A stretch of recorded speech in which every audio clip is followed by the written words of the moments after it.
Well, hello. I'm Matt. Welcome to the good life. I do a little radio show from my backyard in the hills of Encino. I'm a lucky guy. In fact, I'd say luckier than most. I have lots of friends that I like to call stars. Hey, in fact, there's one now.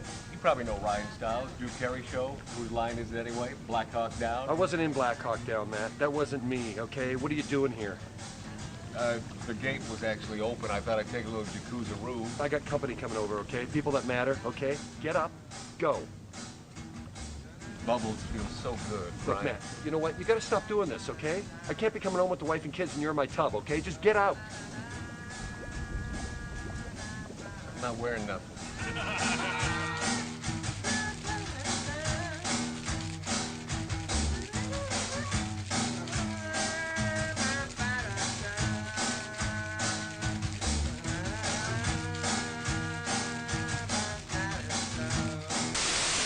Doohickey, you know, the doohickey that rolls. Hi, this is Meatloaf. Okay, kids, you know what time it is?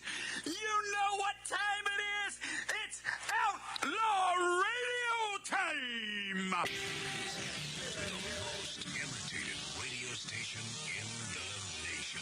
I'm through with standing in line for some fun to begin, but I found a good thing leaving me with a grin. It's time for Outlaw Radio to begin. You have the great Billy Gibbons here? Yeah. It's very cool. He just passed out. Yeah. Hey, that didn't sound too bad. Huh? Had to lighten them up loud. Oh, man. We're here with Matt. Oh, yeah. Had to lighten them. Oh, little Outlaw Radio. We're here with Matt. And he's not fat. We got all these guys and girls in the house. Let me tell you, that's where it's at. And that's, ladies and gentlemen, Matt Allen. Pass me a gallon.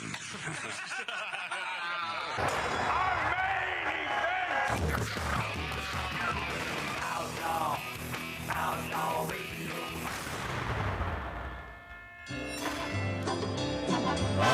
Oh yeah, okay, here we go.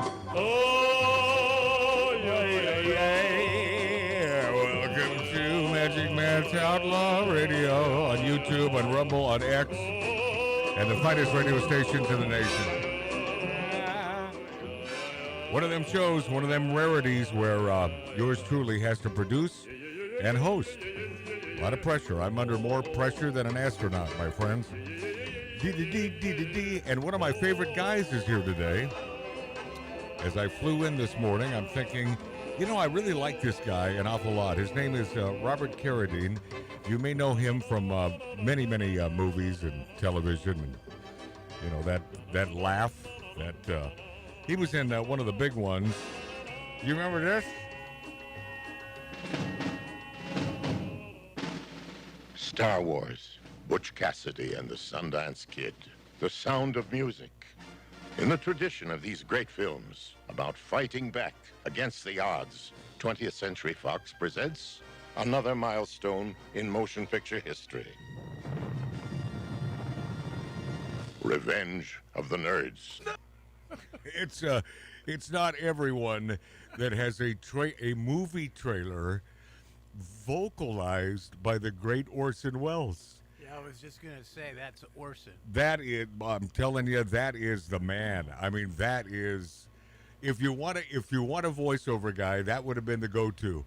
And God rest his soul. I spent about an hour and a half with him at the Magic Castle, just he and I, watching, he was blocking a TV show, and a guy by the name of Peter Pitt was up there doing his Dancing Cane. And he, you know, and it's just he and I in the audience, just Orson and I in the back of the audience. He with that big fat cigar, not unlike Robert Carradine smoking his big fat cigar. And he said, "So what'd you think of that, son?" I said, "It's a great act, but that's not the song I remember him performing that to." Because as a kid, I watched all the magic, you know, and all the specials on all the networks. I said, "That's not it."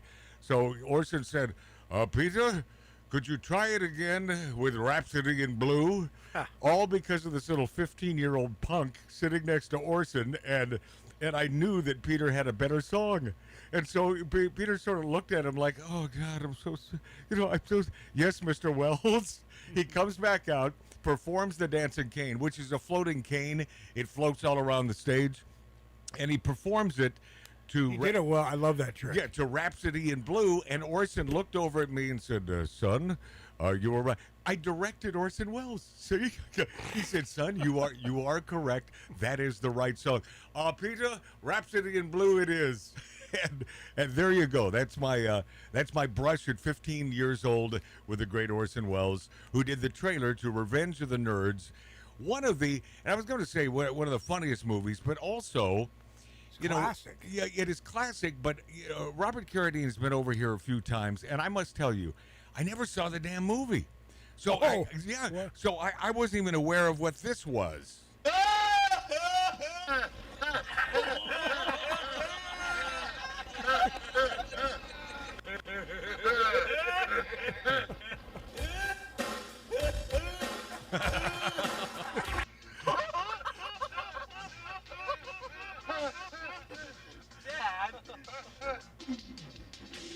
So not only was it funny, but yeah, I didn't know what to expect. I mean, I knew it was you did watch it now. Yeah, I thought it was, okay. So it's a cornball comedy. Okay. But it was touching. It touched my heart. Was that before Horseshack on Welcome Back, Cotter? Get on that mic, Robert. I don't know. It was 1984. Yeah. So Right around the welcome same- back, Carter. Well after. Yeah, well well after. after. Welcome back. So Cotter. he stole that from you. Yeah, he stole it from me. Yeah. We'll go with that, right? No. Yeah. But that's Robert's laugh, but when I say touching, it was a love story. I mean, it really is a love story. Wouldn't you admit that? I mean, Absolutely. Yeah. I mean, I get the girl. What can I tell you? Yeah, you do. And Matt, how about Nothing wrong with that. Pan Down? We got Bush. Yes. Oh, yeah. Well, that is the classic. I mean, that truly is the classic of all. You know that film cannot be found streaming anywhere. What, you got to be kidding me. Is that No, why? the woke people got to it. Oh, Is no. that right? I swear. Son of a gun. Do you think it has something to do with the "We Got Bush" line? No, I think it's got something to do with me and the cheerleader winding up on the moon. And I go down on her. Oh no! Oh no! Oh Yeah. yeah. And I'm wearing a mask so she doesn't know I'm not her boyfriend. Oh. See, it seems like these woke idiot sticks, these woke tards, would enjoy you wearing a mask. It seems like they'd be into that. Well, anyway, I finish doing what I'm doing down there, and I crawl up on her and take the mask is off, and she opens her eyes and she goes, "Ah, you're that nerd." Oh no! Oh yeah, I know. Yeah, I know. It's classic. Yeah. Are all nerds as good as you? Oh, this man, Robert Carradine, full name, and I find this on the verge of interesting, Robert Reed Yes, Carradine. Robert Reed. Now, Robert Reed, of course, played the father in the Brady Bunch, and you were never mistaken for him because, well, you're not gay, A. Well, there's that. There's that part, and B, you look nothing like Robert Reed. I would say not at all. And he looks nothing like you. But this strapping young man, Robert Carradine, the youngest of the Carradine family, some may call the Carradine family, I don't know, A dynasty. Well, movie star royalty. You know, my old man used to call it a dynasty because my daughter became an actress. Keith's daughter became an actress. So he was like, boys, I have created a dynasty. Hey, you do a pretty good impression of your father there. That's not too bad. Do you miss your brother, the one that David. Yeah, I miss him often. Yeah. Yeah, great person. I met him twice. Yeah. Okay, this is totally out of left field, but I've been known to come up with these sort of questions because I am interested. Does the Burning Man celebration appeal to you, Robert Carradine? No.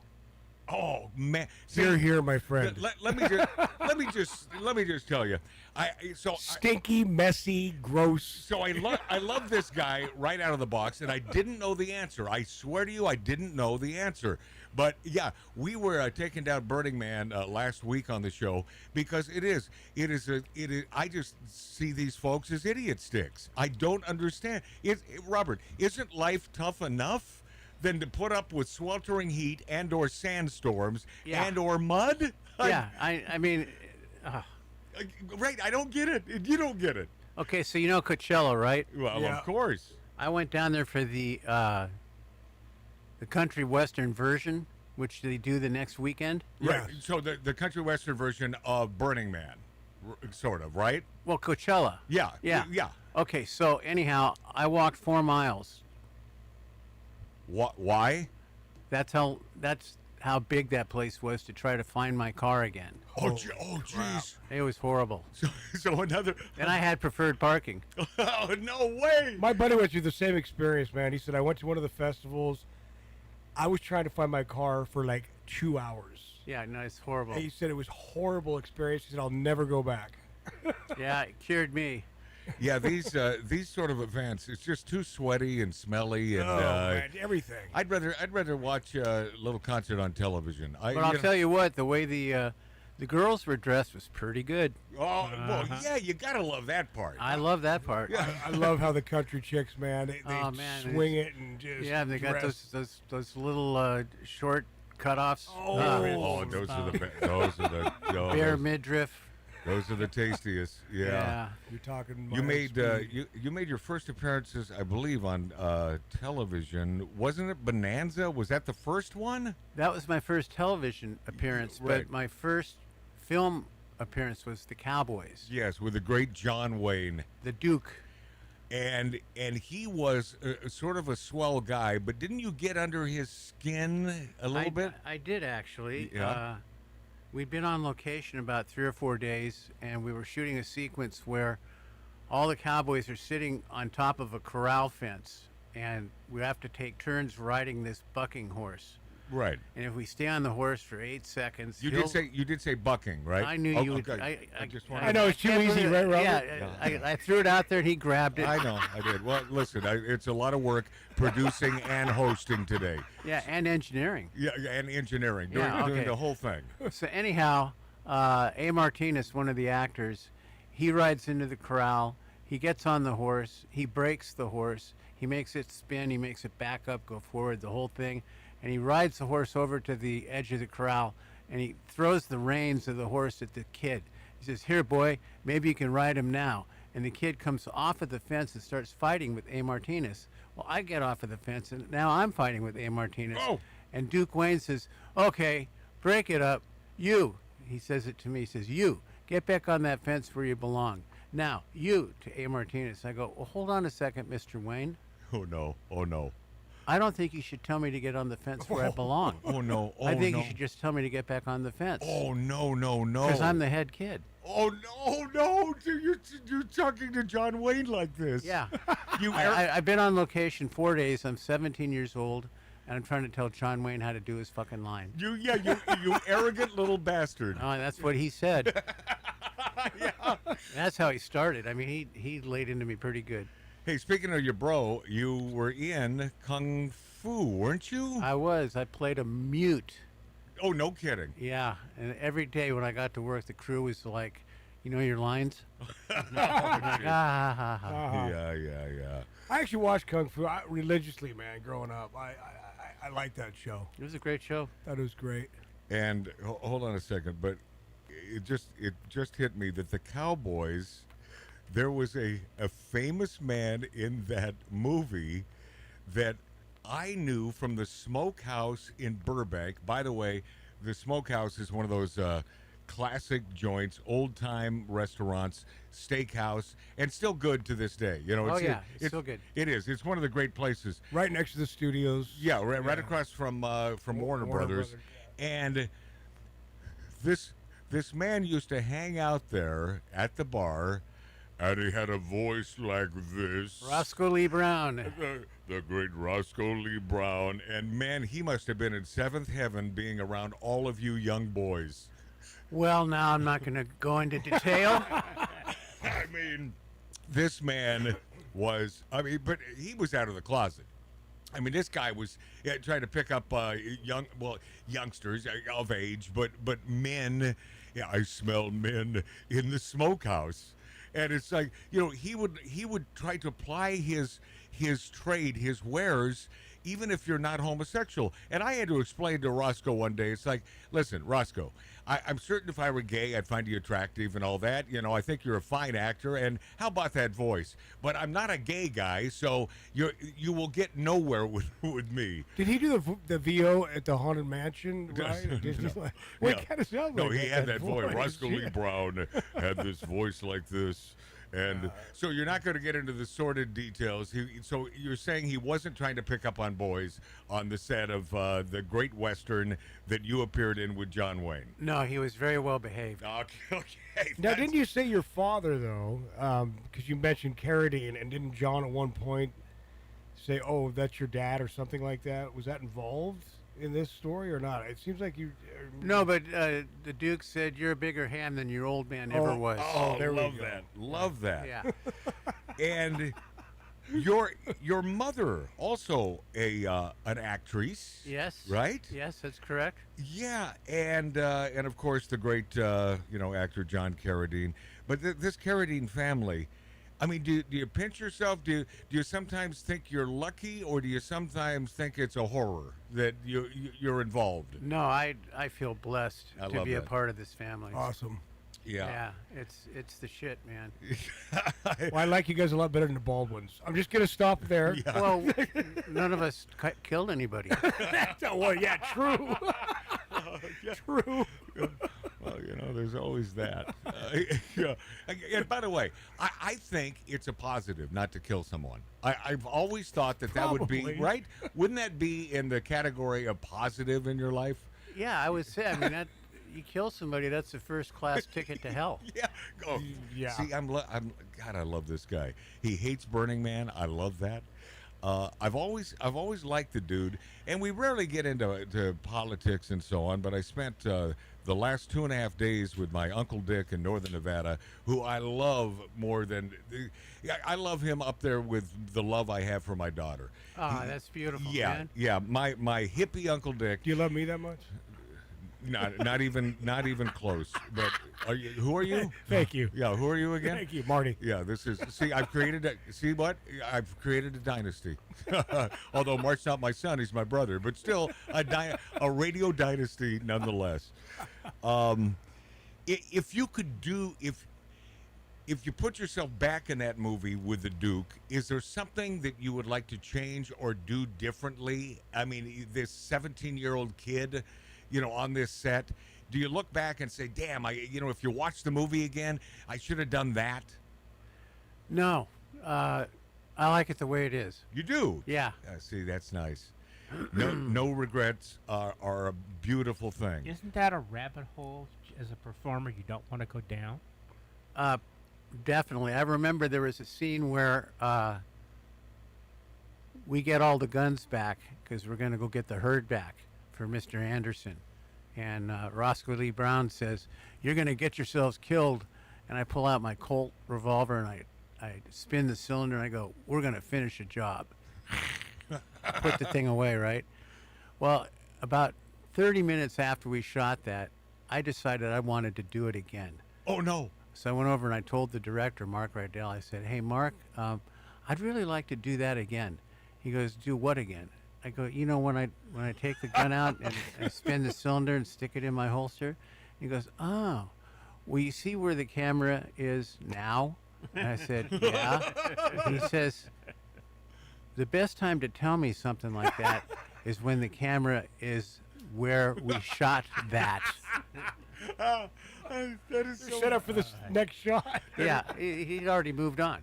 I just had this conversation with my Uncle Dick in Dayton, Nevada last night, sitting out back in just an oasis in the desert. and smoking a stogie and looking out at all the beautiful trees. And it's right there in the belly of the desert, but his lovely spousal equivalent has planted all those trees throughout 40 years, and it's just, it is absolutely gorgeous. And we were talking about Clint Eastwood, and it's funny because this is almost like the way Clint Eastwood directed, in that you would want to do it, I know you'd want to do it again as an actor, and they'd say, moving on. And they'd say, well, yeah, but I think that was it.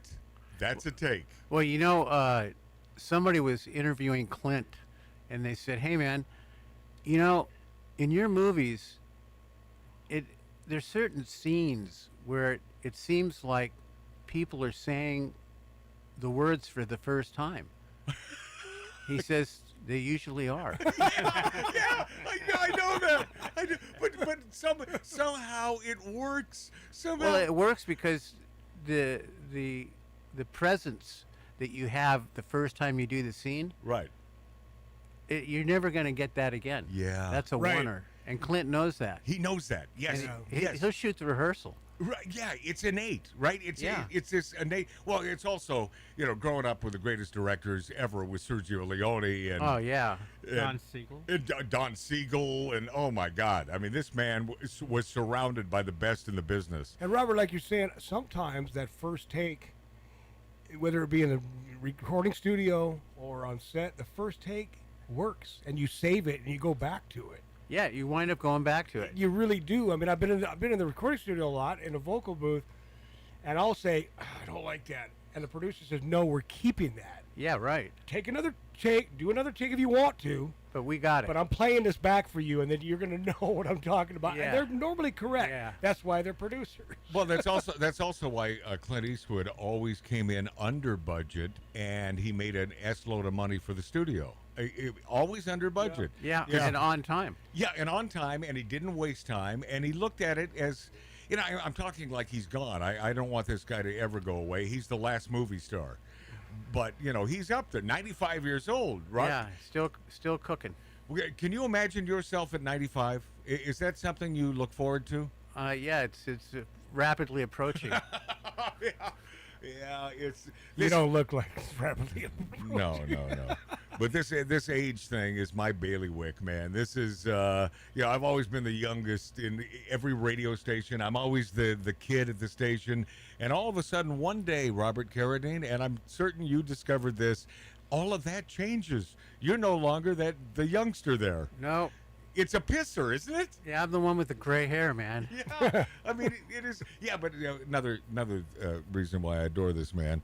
You're not dyeing it. I'm sure if you have to do a film, you'll dye it for the film. But it's like, yeah, you know, I got the beard. I'm having a happy day. Yeah, man. Right? I mean, when I called Robert the other day, you know, I'll tell you, at least he used to be a party dog. I don't know if he's still a party dog, but the first thing I said is, it sounds like you're somewhere very noisy, and it sounds like a party. And I think he was at some venue, because he's out there amongst them in Hollywood. You still living in the same joint? Yes, I live across the street from the Hollywood Bowl. It is such a it is such a great location. I've been to his plantation there, and it is it is a beautiful place to smoke a stogie out back. It really is. Yeah, it is. It's a good spot. Well, because Robert Carradine is classic old Hollywood, that place, and I love that. I am a fan of anything old classic Hollywood. I'm just not into the new Hollywood. I don't even know these new actors. I guess that happens with age, right, Robert? I mean, well, also, you know, these new actors, they create them. You know, some executive makes sense. You know, his cousin's nephew wants to be a movie actor, and he's very good looking. Okay, we'll put him in it, and we'll make him famous. Right. Yeah. Right. So what you're saying, it's a big crock of crap, is what it is. Well, for the most part, yeah. Yeah, it's fabrication. There's no more Jack Nicholsons. There's no more Clint Eastwoods. No. There's none of that anymore. No, the good ones, man. The good ones are all gone, except the great Robert Carradine, who is live on Magic Matt's Outlaw Radio on YouTube, on Rumble, on X, and the finest stations. Do they see me? Yes, they do. Right there. Yes, they do. Yeah. That's what that green and red light is. Yes. But it's not a Hello. Hello. But Robert, it's not a close up, and they can't see you on our great terrestrial radio stations. And Wisconsinites love you. They are probably posting right now, but because I'm producing and I'm hosting, I can't look at their notes on our YouTube page. So You do a live chat. Otherwise, I got okay. I got a feeling that they're digging what you're spitting today. You were living. Yeah. You were living with your brother in Laurel Canyon, were you not? Half brother. Yeah, David. Yeah. Okay, I sort of want to get into that when we return in about 60 seconds on Magic Matt's Outlaw Radio. Thank you for being there.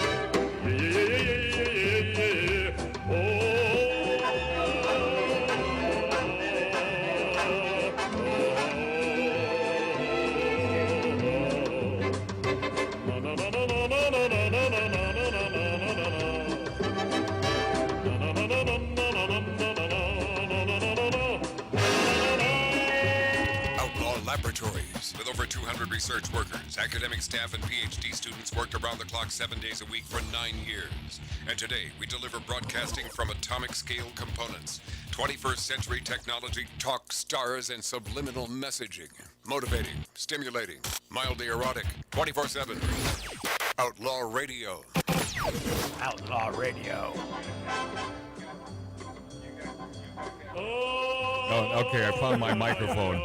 This is not easy, especially. Turn me up, Dave. Yeah, but dig this, especially after spending the last 2.5 days in Northern Nevada, and I will get into that in the second hour, where it was nothing but bourbon infused. This is something I know you can't relate with, Robert Carradine. Not anymore. It was, but it was. Remember those days? Oh yeah. It was bourbon infused, and I always visit a bunch of my buddies at a cigar. You'd love this place. I would love to get your ass over there one day because you, would love these guys, and you'd love the fact that it's a cigar lounge on Virginia Street in Reno, Nevada, and we just get together, and I always bring over a 175 of some good old whiskey. Yeah. And we're smoking, drinking, and interrupting. And it is nothing but a good time. However, I'll tell you, man, the older you get, the longer it takes to recoup, to get your act together again. Yeah, I hear you, man. I had a bit of a stogie yesterday. Yeah? And, just put me right in the zone. Oh, no kidding. Yeah. Well, how is this one treating you today? It's kicking my ass. Oh, is it really? Yeah. But you did give up the booze, right? Yep. And God bless. Yeah. Well, God bless you. If it has to be a personal thing. You have to know that it's like, okay, I've had my fun. Well, I had my fun, and also, there's like some pharmaceuticals that I'm on, and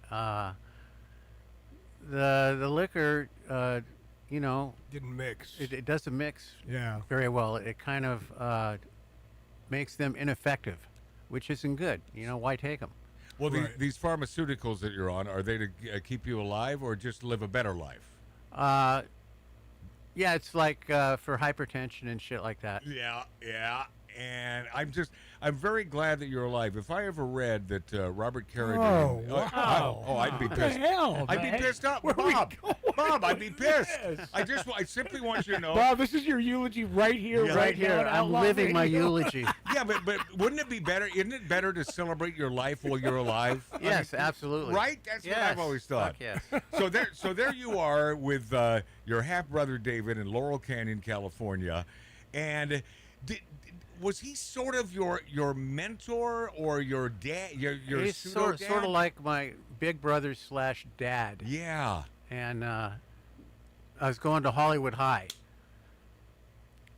And but you both shared an interest, and it is race car driving, right?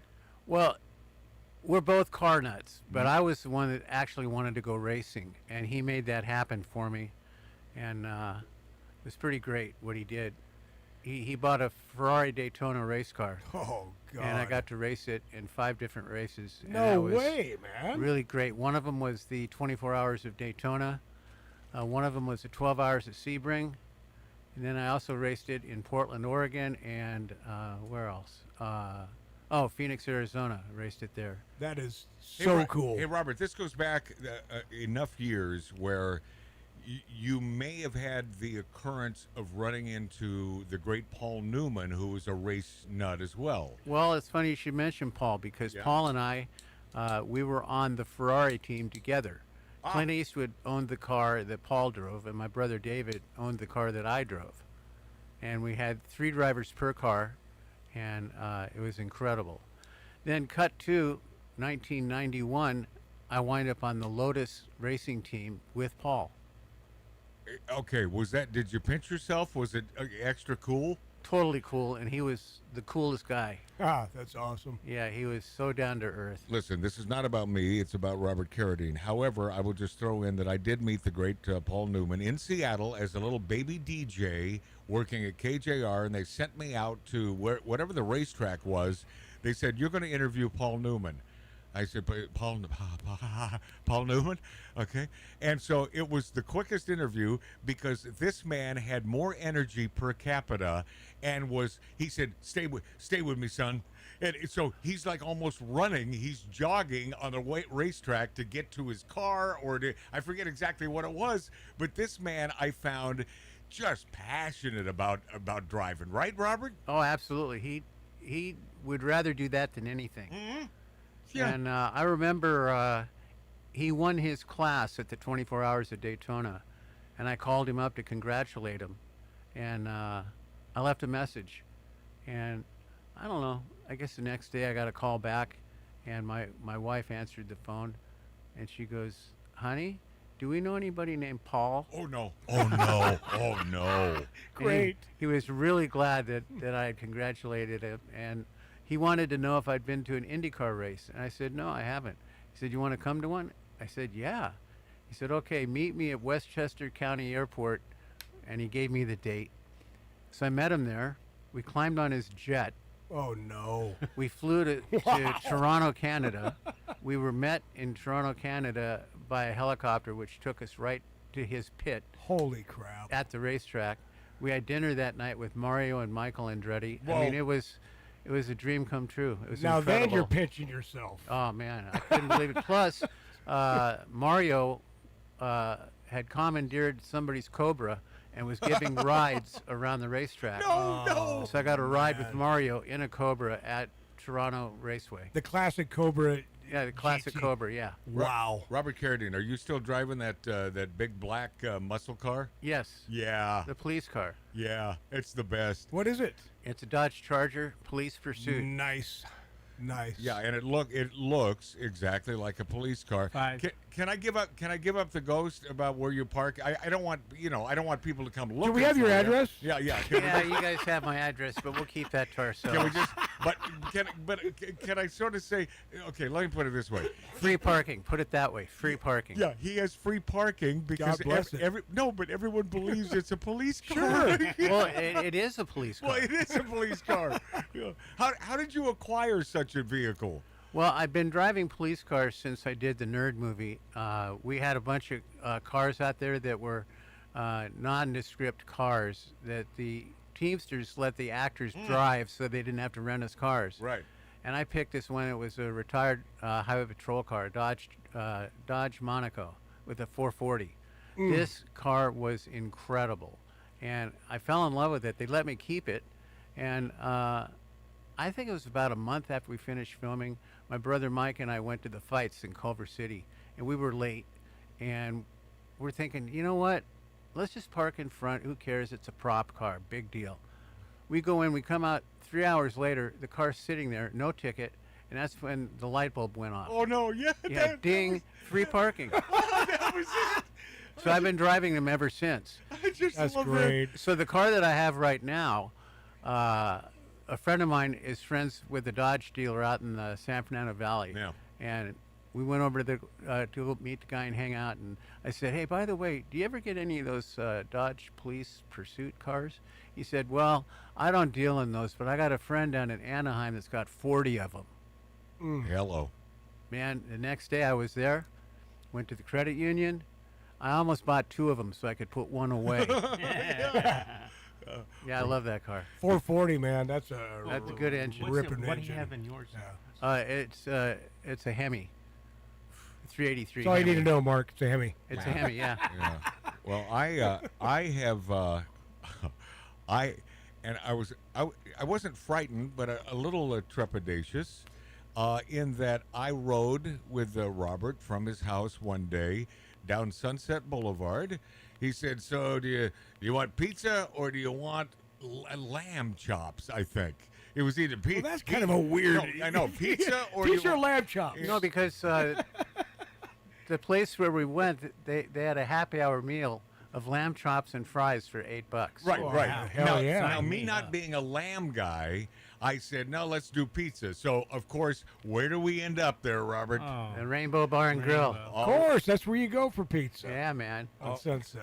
Always the rainbow. do you get over there like every couple weeks or so? No, the Rainbow has fallen by the wayside. Yes, it has. Yes. But explain For me. I mean, Me no, too. no, but hey, Robert too. Carradine, my brother is certainly on your page. I was never a frequenter there, except years ago when they had that great deal on a big ass ribeye, or it was a New York steak, and you could sit out there at the outside. That's when bar. Mario owned it. Yeah, you Yes, could. exactly. Of course. You could smoke It a was- cigar, that's how it was. and you Yeah. get this huge plate of food, and it was a really good steak, and it was like $15 or something. Well, you know, there's a new place where I go now. It's called State Social House. Oh yeah, the cigar Yeah. joint. Yeah, and it has a cigar bar. Yeah, I understand that. Yep. I've been invited many times. Not You by gotta go, man. Not by you. Well, maybe one day we'll get together there. I'll buy you a pecan punch. That's a Basque. Oh no, you're not drinking anymore. I got to remember that. Because you. I mean, it's not a confession, but Robert Carradine, you have done your share of partying. Oh yeah, I did all right. I did all right. But in the 80s, the Rainbow was my home away from home because I Oh, was me playing too, in man. rock bands. I was frickin', I was there when Motley and Poison and all these dudes were hanging out and just but it was Mario owned it. And true story, and I know there's been documentaries about Mark, break this down. Mario was the he- first owner. He was the guy. very first owner, and everybody loved this guy. He was fantastic. I had the honor of meeting the man, and I thought he was just Very an thoughtful, caring. absolute sweetheart. Then his son took over, who I think was a nutbag. But go ahead, Mart. Well, no, what I was saying is this is true. A lot of documentaries say this, but it's very true that he would take like young rock bands like us, take them under the wing. We didn't have much money, and he knew that. We'd order. He Yeah, goes, he'd "You guys feed you hungry?" guys, yeah. He'd feed us. Yeah. He would feed us and go, "It's on me, man." His son took over, started killing it. Then he died, and then his other brother or something took over. Now it's some third generation. Yeah, I don't know who owns it now. And it's crap. I'm sorry. I'm with you, Robert. Well, I just said, Yeah. yeah. Robert Carradine, the great old bastions of classic dive bar and classic old dark wood interiors and all those joints, they're going by the wayside because it seems to me the kids, quote unquote, Yeah. these days, they like it more. They like it brighter. Bright. They like it bright. And I don't. Robert, do we share that we're not into real bright joints? No, we like it dark. Yes. You can get Yes. you can get away with a lot more. Oh, yeah. In the dark. Oh boy. Yeah, but Yeah. I came face to face with this it was yesterday in Northern Nevada, and a dive bar that I wasn't aware of until 9-10 months ago when I was out there again with my beloved uncle, who we fight about politics. I mean, oh boy, do we fight. We are diametrically opposed politically. And he really shouldn't be that way. He likes to think of himself as an old school Democrat. Now, I have no problem with that. He's a gun owner. He likes the government to stay out of his way. Yeah, he likes freedom, but then again, he's a Democrat. But yet he's got a certain hatred for certain politicians. But so it's a place called the Elbow Room in Sparks, Nevada, and I was turned on to this with this beautiful gal about 9 months ago in a bustier behind the bar, hot as hell and sweet as hell, had a couple Bloody Marys, smoked a few cigars, had a great night there. So I said, before we head over to the cigar joint, we got to go to the Elbow Room because we're right down the street. Went in, and the first thing I noticed, no ashtrays on the bar. Bad sign. You know that. Red flag. The second thing I noticed was it looked a little too clean inside. Like it had been gentrified, and they fixed up the joint.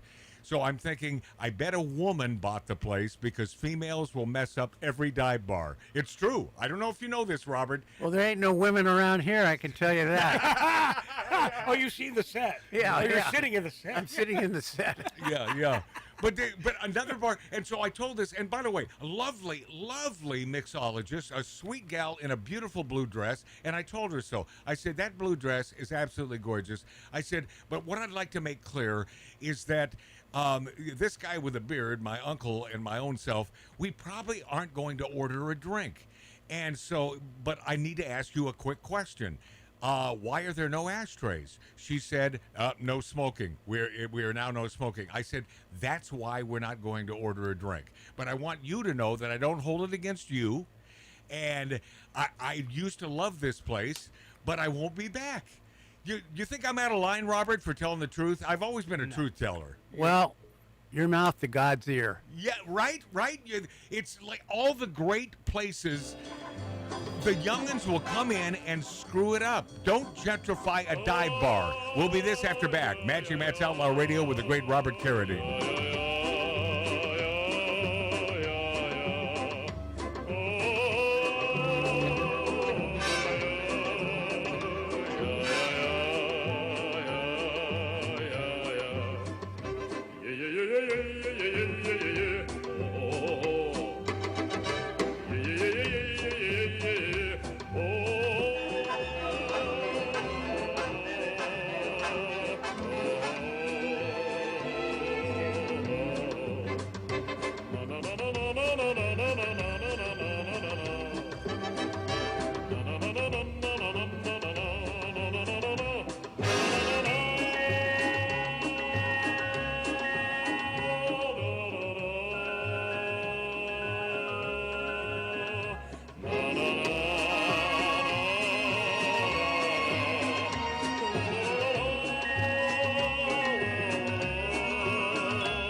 While driving along, top down, hair whipping in the wind, the radio turned up so loud bugs burst and birds scatter.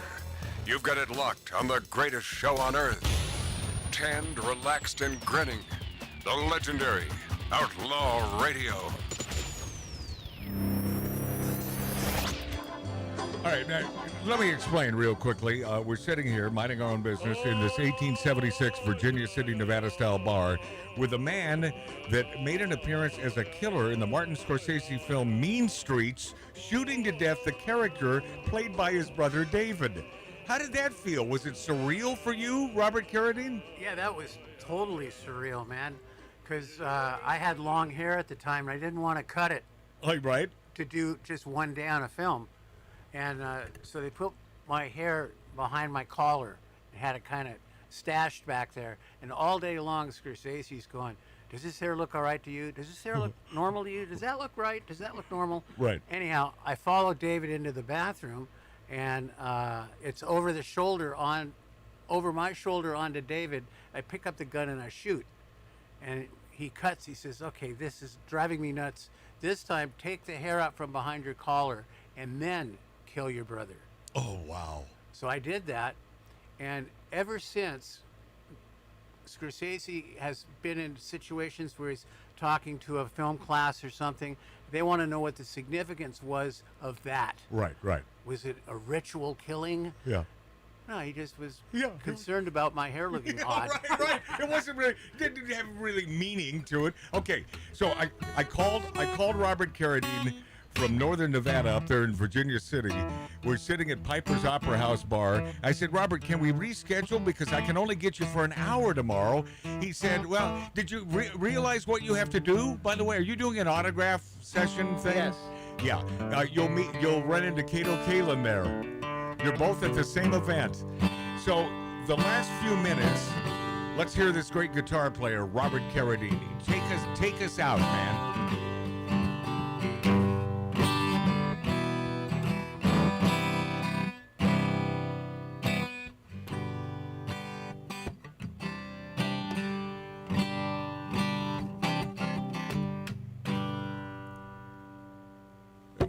More. We have another Beautiful, minute because this sounds great. You're really good, Robert. You're really good. Thank you, man.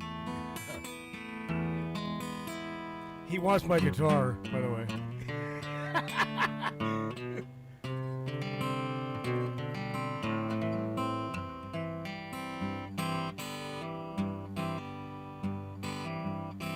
Nice.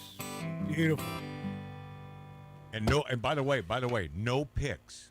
No, he doesn't use a I pick. got fingernails, man. You got fingernails. You're a real guitar player. Robert Carradine. Yes, sir, right here. Please, maybe next month you get a wild hair, get your ass over here for a couple hours, because I got so much more to ask you and to talk to you about. I can dig it, man. I can't take the smoke. Okay, well, now wait a second. You were just smoking a cigar. I know, and I'm almost wore myself out.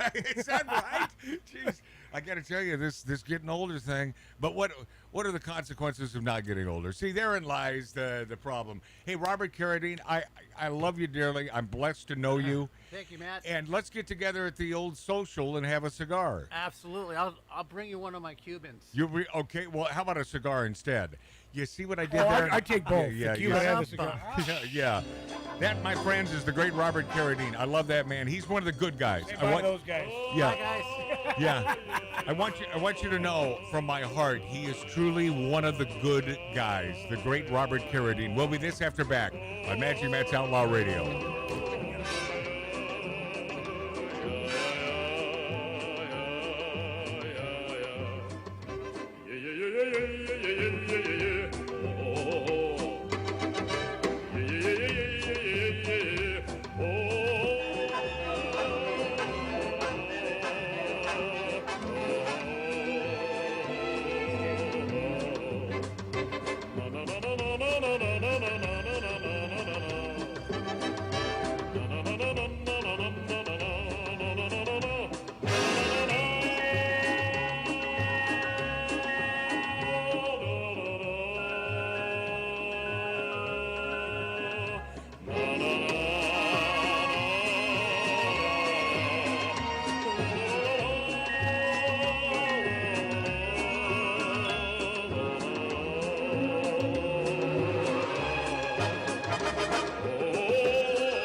We're coming right back, my friendly, so hang in there. We'll be back in about 60 seconds. Thank you for taking time to spend with us on little old Magic Matt's Outlaw Radio after a drunken stupor in northern Nevada, and I'll tell you all about it next, my friendlies.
Doohickey, you know, the doohickey that rolls. Hi, this is Meatloaf. Okay, kids, you know what time it is?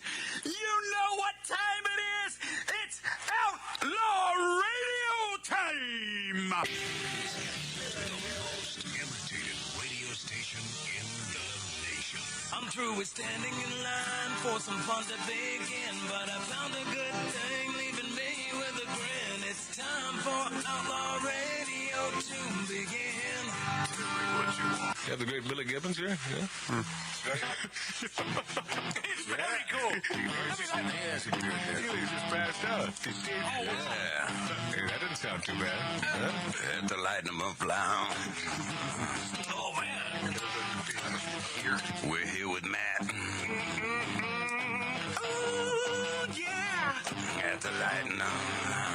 Oh, little outlaw radio. We're here with Matt. And he's not fat. We got all these guys and girls in the house. Let me tell you, that's where it's at. And that's, ladies and gentlemen, Matt Allen. Pass me a gallon.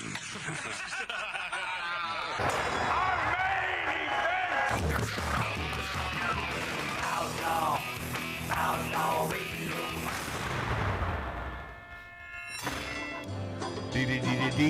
Yeah. Welcome back, my friends, my friendlies. Welcome back, Magic Matt's Outlaw Radio. Hey, your buddy was just here, Uncle Dick, there in Dayton, Nevada. Robert Carradine just left us. Uncle Dick. Yeah. Yeah. I'm supposed to say something. Okay. Well, he did kind of. He was addressing you, Uncle Dick. Oh, Mark's starting in with you. You see, that's my brother, Mark. That's your nephew. He's a little smart ass. Well, I always have been, but you know. Yeah, but Robert sends his best to you. What was it, Dick? You were in town for this very cool event, and you knew this guy who played a youngster in a classic TV show, of Western, and Johnny Crawford. Yeah, Johnny Crawford, and he has since passed, but it was a fundraiser for Johnny Crawford, and the great Robert Carradine was there, and you two hit it off. I mean, big time. You know, he's not partying like he was, but you aren't either, right, Dick? Oh, you know I don't. But we did. We did. Oh, well, you did much more than I did, but somebody had to drive the goddamn vehicle. Yeah, that's true. Yeah, I got in late this morning, and I was so hungry about 2 o'clock this afternoon. I was thinking, I wish I had those leftovers from the Basque place. Oh, because that was one hell of a chorizo omelet, man. Yeah, we should have halved that. That would have been fine. It was. But Gail ate. She's ate half of it. So. Oh, she did. So she dug it. Oh, yeah. Well, good. You know, you got to, Dick. You got to make the woman happy. You got to keep the woman happy. Yeah.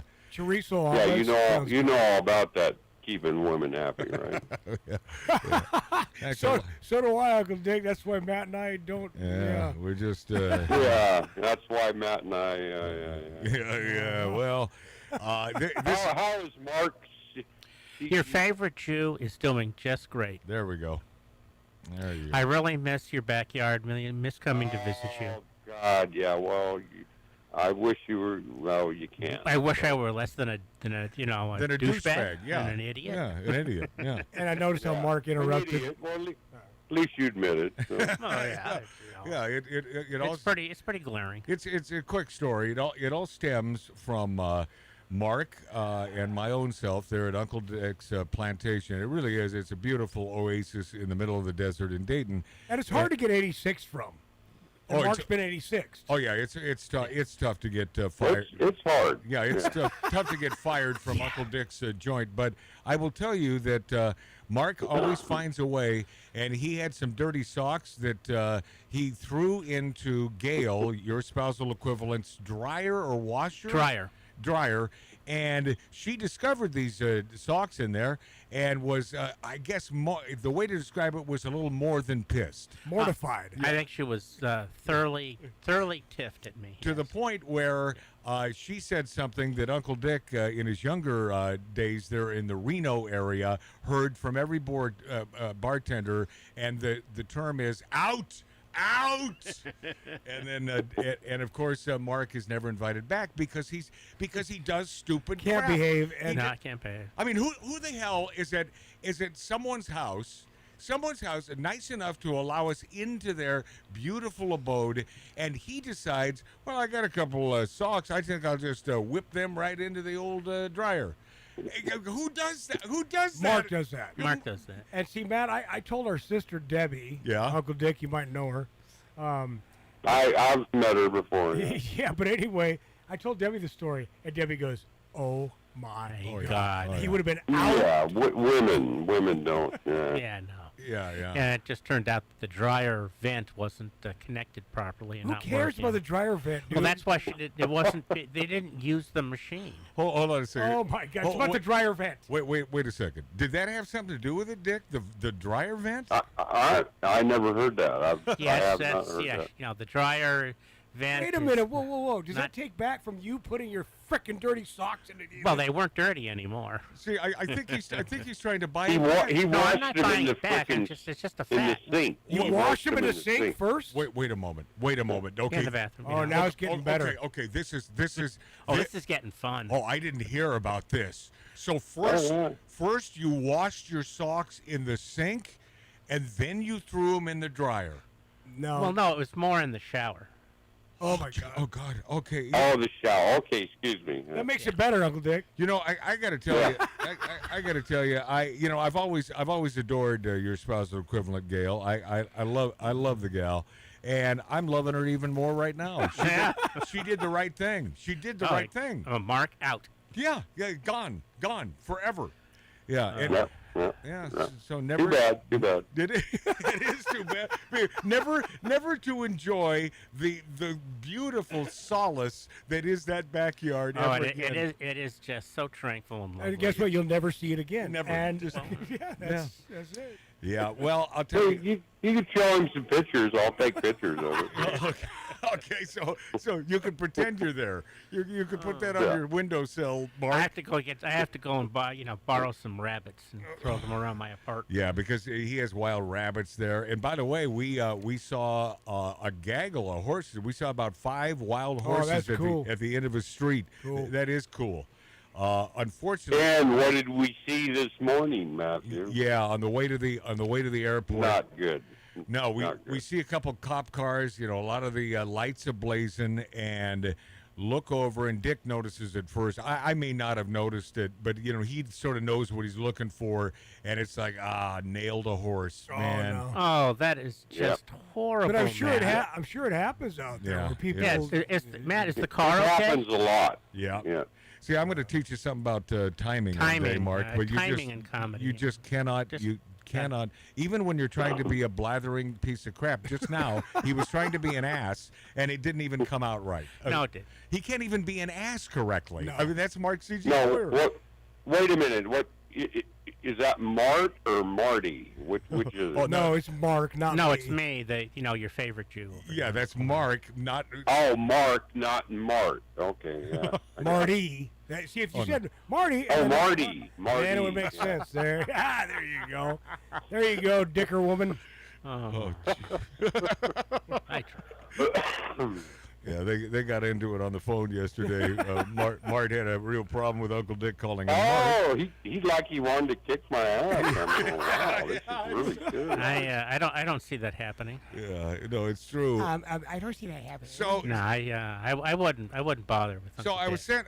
sent a couple of emails. They said, Matt, so you were in Virginia City, Nevada, because of the international camel toe races, and Camel toe? yeah, the camel toe races. And by the way, the date was sort of set up, you know, in the same time as the famous camel races up there in Virginia City. And how many camels did you see, Dick? Well, we were not looking for them. No, we weren't. No. Why would they're not walking them down the street? No. Well, how many camel toes did you see? Well, I'll tell you, if it was. Well, we seen some camel toes. Yeah, we commented on a couple of them.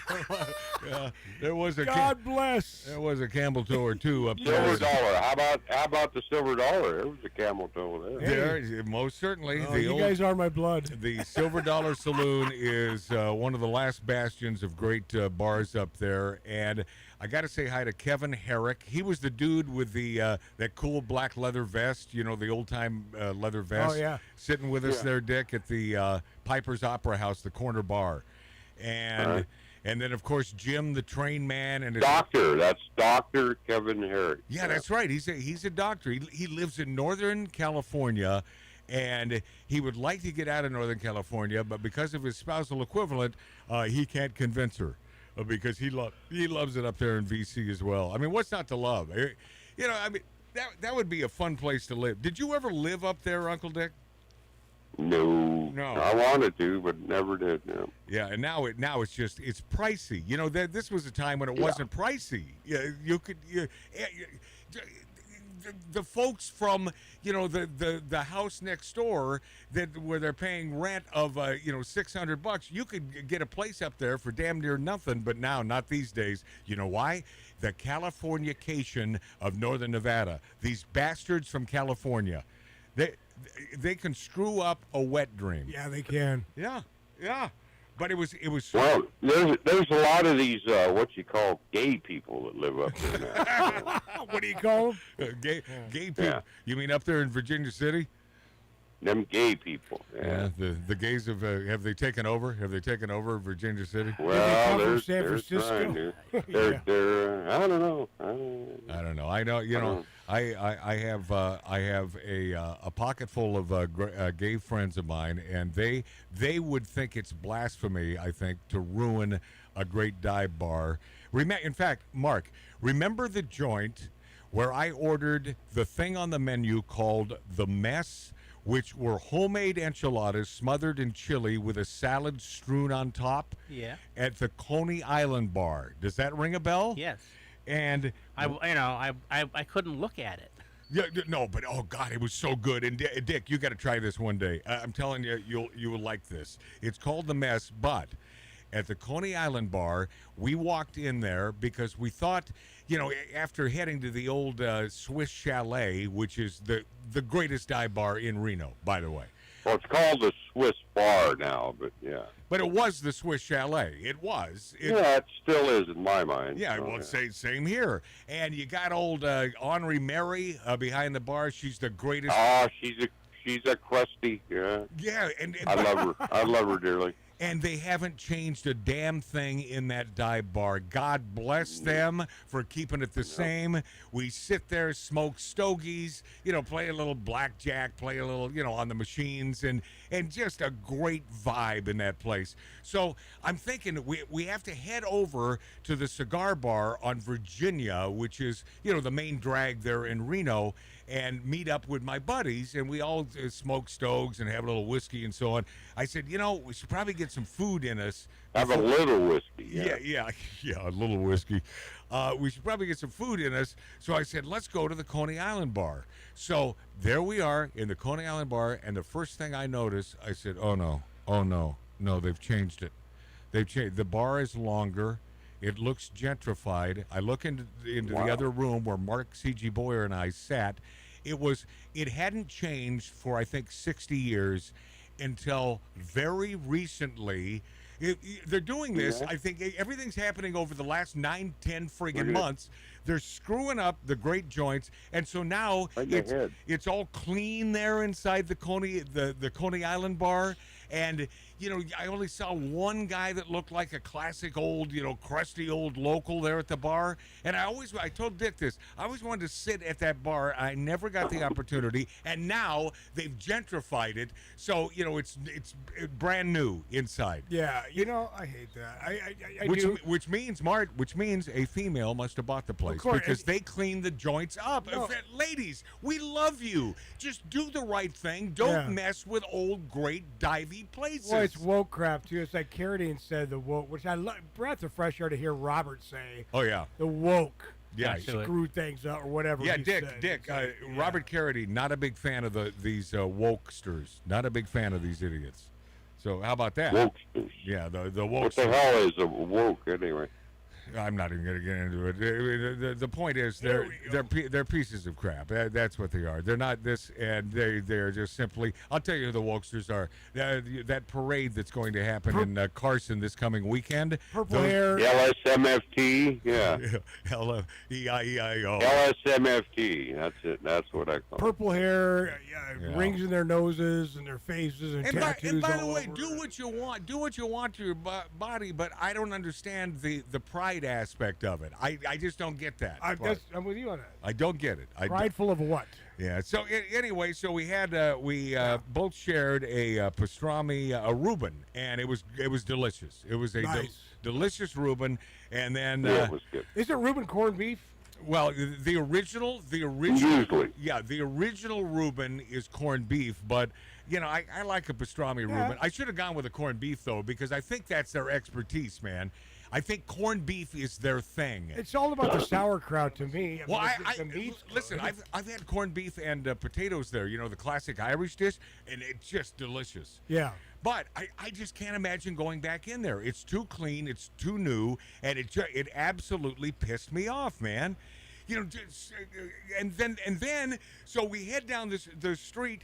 I said, well, before we get to the cigar bar, and I got to pick up a big old jug of whiskey, as you know, for my buddies there at Ruiz Cigar Bar in Virginia.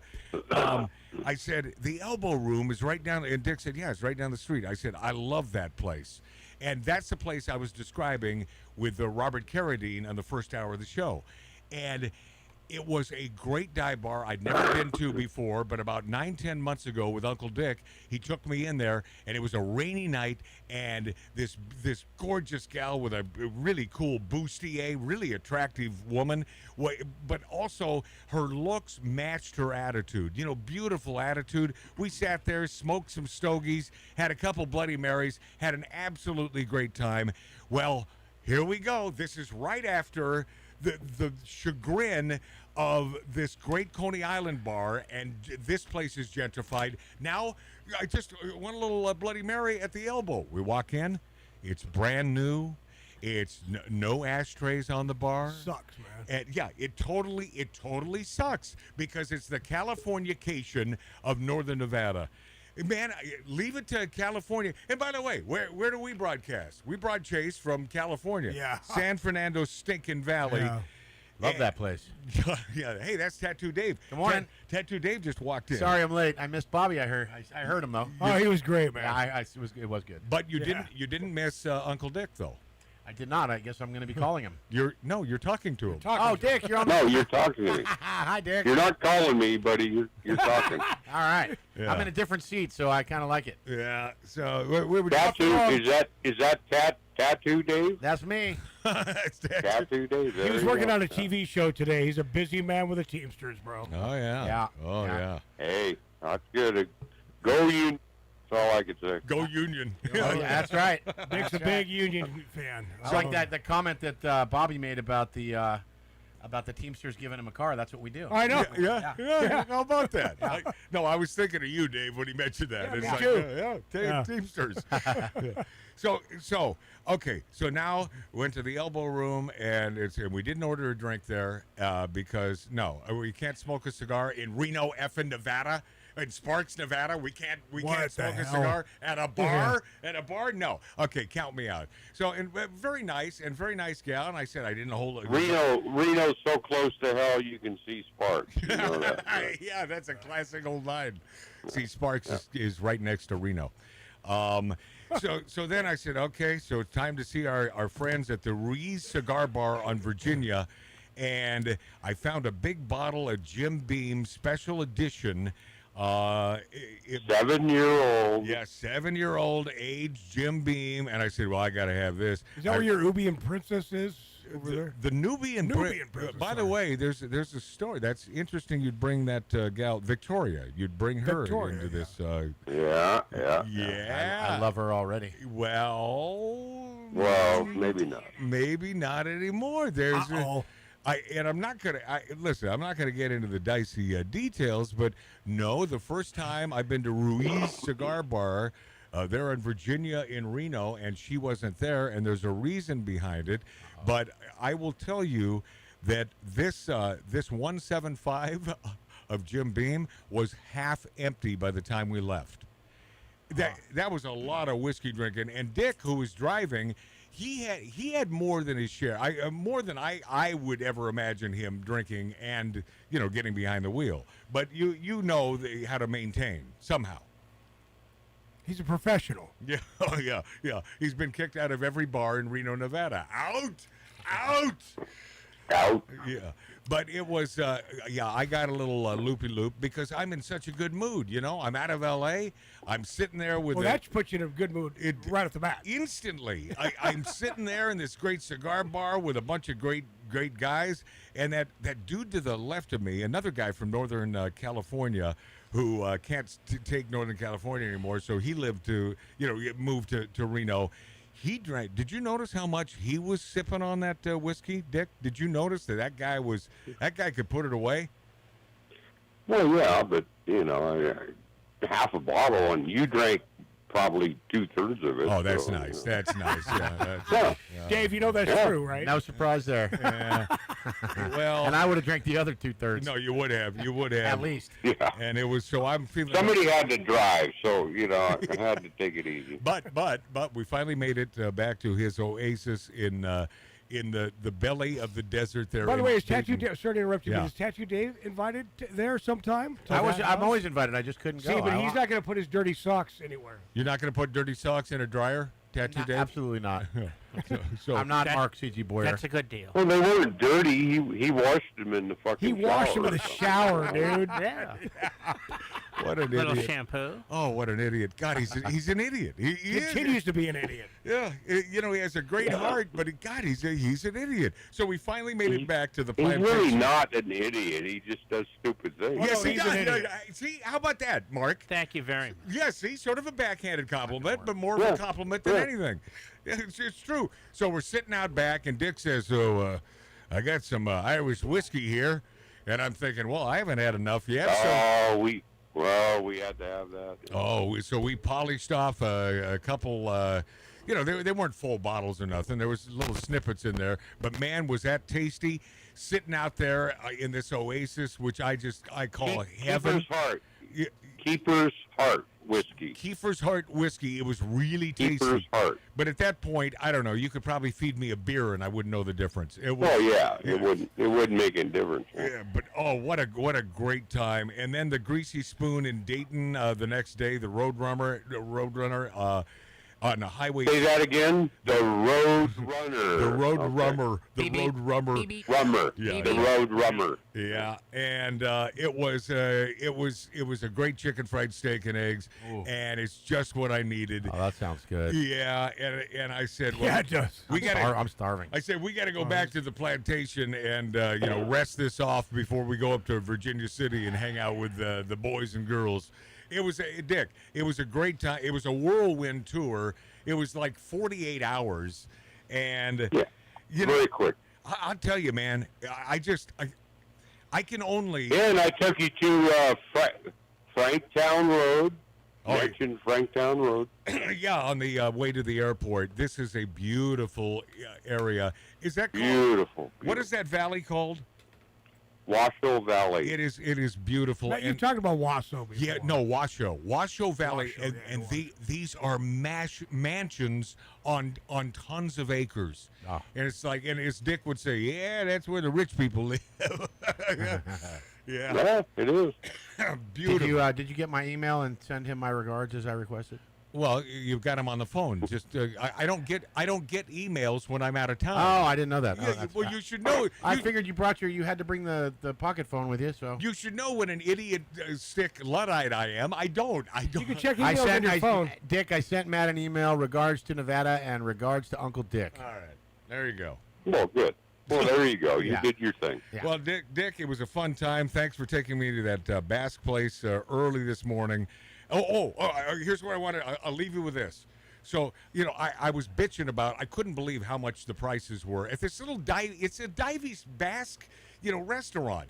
But you can't get a breakfast there, a little omelet for less than $20. Right, yeah. And That's everything. And then you get the gravy, and it's $50 for two. So, $50 for two. Here's the good news, Dick. So at the airport, I played a little poker on the machine. I won. I won $20. All right. Yes. And yes, so so really, it redemption. So it really only cost $20. You're buying tonight for breakfast.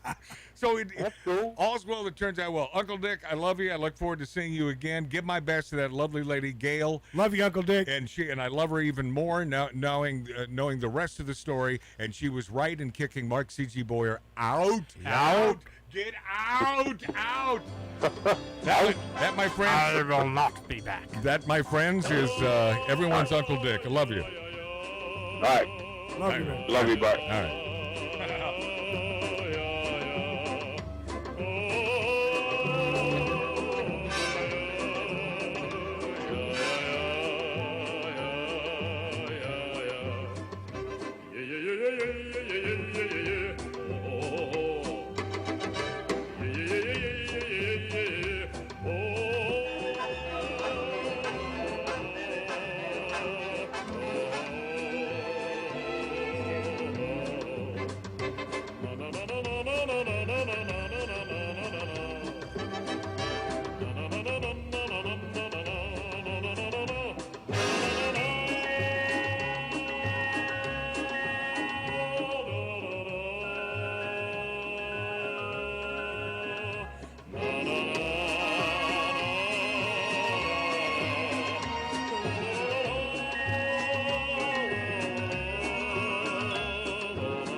Recognize my voice? You might not, huh? This is the Money Man, Eddie Money, with my good buddy Magic Matt right here. Outlaw Radio. Let me do it again. Are you an outlaw? I'm an outlaw, huh? My probation officer loves me. This is Money Man, my good buddy Matt right here on Outlaw Radio. Stick 'em up, motherfucker. Oh, yeah. Okay. All right, I'm back in my designated cubicle. Where you belong. Here in this 1876 Virginia City, Nevada-style bar. Tattoo Dave is back at the helm there, where I was once sitting. For those of you watching us on YouTube, on Rumble, and X, and the finest radio stations in America, Magic Matt's Outlaw Radio. And I'm going to get to our thumbnail on YouTube in just a couple minutes. I will pay that off for you. There's a reason why it is there, and it says what it says. Not insignificant is the International Camel Toe races up there in Virginia City. There is a tie-in, a bit of a tie-in to that. Although Dick and I, spending hours up there in VC, didn't see one camel because, it's sort of a touristy. I like the idea of it as a kid. I remember the camel toe races. But he did say that you did see some. Your mic is down way too low. That's Mart's mic, by the way. But he did say that you guys did see some camel toe. Yes, we did. We didn't see because it's the internet. It's the international. And by the way, yes, okay, we're 12 years old. I know. We're a bunch of punks. We really are.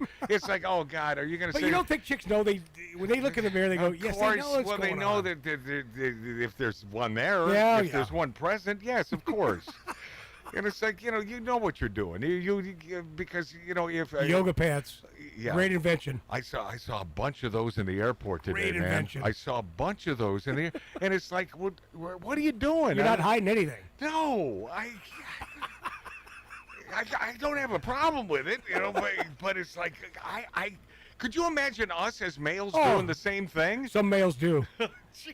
I don't think it would be called camel toe. No, it's the buck knuckle. Oh, God. Oh, did you hear that? Did you hear that? Oh, so back to this greasy spoon in Dayton, and I had to wait until Uncle Dick was off the phone in order to tell you the rest of the story. So this greasy spoon, the Roadrunner, it's been there forever and ever, and they serve up great breakfast and so on, and great gravy, and everything that's really good for you. So for you health conscious nuts, this is the place in Dayton, Nevada. They used to have signs up there, political signs that I used to love. They are, it was complete conservatives and who run the place. It's a husband and wife team, and we're obviously on the same page. Well, Dick would always piss him off. It's like, I want to shoot that guy in the face. Oh, he wants to shoot a lot of people in the face. Oh, he always has. He really does. Yeah, he really is hell bent on shooting people in the face. Yeah. Thank goodness he's never done it because I don't want him to be in the big house. No. But so I walked in, and the first thing I said is, do you have folks coming in and mentioning to you that they hear about your place on the radio? And they said, yeah. She said, yeah, all the time. I said, that's me. I said, that's me. And she said, well, and I don't think it registered. Yeah. It didn't really register because I think she's just thinking that I'm another guy who heard about their place on the radio. Right. So I really I've learned that in Northern Nevada, you really got to break things down. Well. You do. Yeah. Yeah. Or she just didn't believe you. Yeah, right. Well, no, it wasn't. That could be that. No, it wasn't even that. I just think she didn't get it. So then I had to explain it, and I said, yeah. And then I explained it to the chef, who is the co-owner, and man, he said, oh, I love that. Thank you. I said, has business picked up? And he said, yes. He said, business has been very good. Free, right? So, what? No, our meal? Should have been. Well, yes, should have been. Let me tell you, in L.A., it would have been. Right. But in Northern Nevada, they don't understand the quid pro quo concept. No. They really don't. They don't understand the payola concept. They don't understand, me promoting. Get your ass in here. I'll give a hell with you. Giving them thousands of dollars worth of publicity. They don't even care. I mean, they're thankful, and they, it was nice to meet you, Magic Matt, and that's fun. So Uncle Dick, then we have a great little breakfast. Uncle Dick Dick is now out of the car, and those two, because we were there until closing, which is only 1 o'clock in the afternoon. So those two are sitting on the bench, and I went over and I said, thanks again for doing the right thing and making great food. I said, but what about those political, he said, yeah, we got a lot of ass for that. And I said, God bless you. I said, I live in L.A. He said, well, I'm going to tell you this. We're Trump supporters. Sort of assuming that I'm not because I'm in L.A., right? Yeah. And I said, God bless you again, so am I. In front of Uncle Dick this came down? No, he was at the car. Oh, boy. Oh, yeah, he was at the car. That's why he waited, Marty, for Uncle Dick to knock him right. So I said, no. Yeah. I said, he's a loudmouth. He's all that, but he's our loudmouth. And as long as he's doing the right thing for America, and they said, God bless, and it was beautiful. I've always, always want to sort of meet the owners because I've been going there for like 25 years, and just we'd pop in from time to time, and. My favorite Caesar salad place, we were there last night at Jay's Old Town Bistro in Dayton, Nevada, and it was as good, if not better, than the first time I was there. A little joint in a little desert town you wouldn't imagine would have a chef that really knows his stuff. Finally met the chef that night, and mentioned the same thing. So people, and he's part owner. Oh, yeah. Okay. You know what's coming, right? Should have said, hey, man, you're comped. Not even a water was free. But here's the good news. Here's the good. And by the way, I'm not saying that for a free meal, a little bit. But that's not my intention. Is if I like a place, whether it's a dive bar or whether it's great food for a reasonable price, I want you to know about it in case you're in Dayton. You stop by.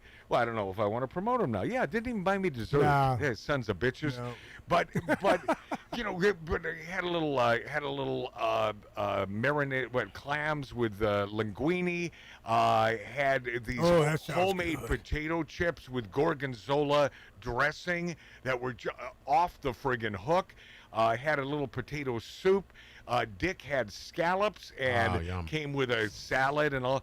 The whole thing was $80 for two people, fine dining. You're not going to find that in L.A. You're not going to find. I almost had the damn ribeye. I sort of wish I had. I bet because this chef knows his way around a friggin' kitchen, man. He's really good. He's like, what is Dave? You may know the name of this. I can never think of it. It's a French. The accomplished chefs. They go there and they train. Cordon Bleu. Yeah. And this guy is a Cordon Bleu trained chef in Dayton, effing Nevada. It blows my mind. But man, he got the hell out of somewhere. Yeah. That's what happens. Just man. Going back a little bit with Uncle Dick. Here's how hardcore he is about, his stance on being not a Trump. Well, when he was down here. By the way, Gail, his spousal equivalent.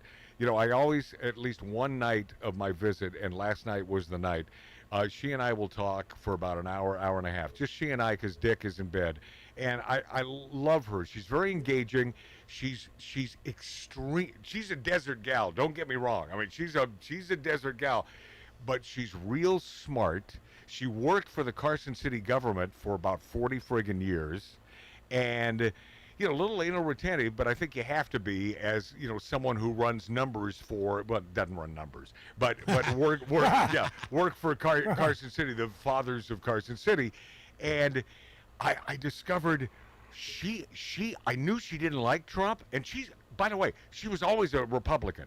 She was a Republican from the day I met her 40 years ago, but she has as much hatred for Trump as Uncle Dick does. Oh, I'm sure. It's incredible, this hatred. My point was, this is years ago, Matt. This is probably, 18 years ago. We're going to have breakfast at the dealership off the 118, which is called the Ronald Reagan Freeway. Right. And Uncle Dick looks up and goes, because it says it right in the big green sign, Ronald Reagan Freeway, goes, You took me on the Ronald Reagan friggin' freeway, man. Is that purposely done? No, that's how we have to get here. Oh, jeez. Yeah, purposely done. No, it's not. It's not purposely done. Unlike you making me listen to NPR, but he didn't do it this morning. Okay. I was so happy he didn't make me listen. He had some country on, and he had good. some rock and roll. Good. So yeah, but no NPR. And it's funny. So I think I must have been a good boy or something this time. So he didn't make me. You didn't get him into a fight. No, right, and he didn't make me pay. He didn't make me pay on the way to the airport. Do I have enough time? I think I do. I'm looking at your clock, by the way, because my clock has stopped. Huh. So I can You have see- about 4 minutes. Yeah, so we're good. Okay. Regarding our thumbnail, for those of you watching us on YouTube, and you see that thumbnail there, and it says "turning my wife into a prostitute for 48 hours." Let me explain. YouTube is at it again, not only blocking new viewers from finding us in their search results, and they're doing this, but they're also lowering our numbers of views on past shows. We monitor this, my friends, and we see you, YouTube.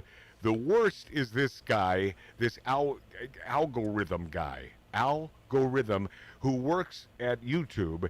He is a douche-aroo. He spends his days making sure we don't get new viewers, but we are fighting back, hence our ridiculous and outrageous thumbnails.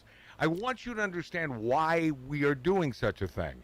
According to a new poll, 53% of adults believe that modeling on OnlyFans is prostitution. Agree or disagree, Demons? Disagree. Disagree. And Okay. There's a reason why, because my buddy Rick, at one point, he's not dating this gal anymore, but she was doing this in her bedroom. Yeah. Right. But she considered, now she would do this, Yeah. but then she'd call him out on watching chicks in yoga pants Which on is YouTube. ridiculous, yeah. Just a double, and it's Yeah. like, what do you, what? It's a double standard is what that double is. standard, but I don't think it's prostitution. They're in their freaking bedroom, whatever they are, and they're just videotaping themselves, and they're just doing what they do, and people buy it. I would ask Mark, but it appears he's sleeping. I'm over here. What? Could you I'm over repeat? I'm now awake. I'm over here. Can you repeat the question? Repeat the question. No. No. No. So Just no. No what? No what? He doesn't know. He just doesn't know. So this brings me to this week's thumbnail titled "Turning My Wife into a Prostitute for 48 Hours." Well, hold on. Didn't have to, A week. Yeah. What? A week. What? 48 hours a week. What? I don't know what he's saying. I'm saying, never mind. It's I don't a side job 2 days a week. I don't understand what he's saying. But so this thumbnail that you see, "Turning My Wife into a Prostitute for 48 Hours," what I'm about to tell you it happened while I was in Virginia City. Minding my own business during the illustrious camel toe races up there. And I was approached by a man in a bar who recognized my voice. And believe it or not, this happens on occasion. I mean, it's bizarre. It's like, you have a radio voice, and then they know, and it's like, You know who did that? Is Mark and KLOS. Brian. Mark and Brian. You were at Spago. Spago, In yeah. the bathroom, and he goes, "I knew that voice. Yeah, I know that voice." Yeah. So By the way, he was the gay part of that, and I know. and we were in the bathroom God rest together. his soul. Yeah, do the math. He's still Still alive. alive. Yeah. yeah. I played golf with him a couple times. I was approached by a man in a bar who said he recognized my voice, said he listens to Outlaw Radio, and I'm not going to out this guy by giving his name, but this is what he said to me.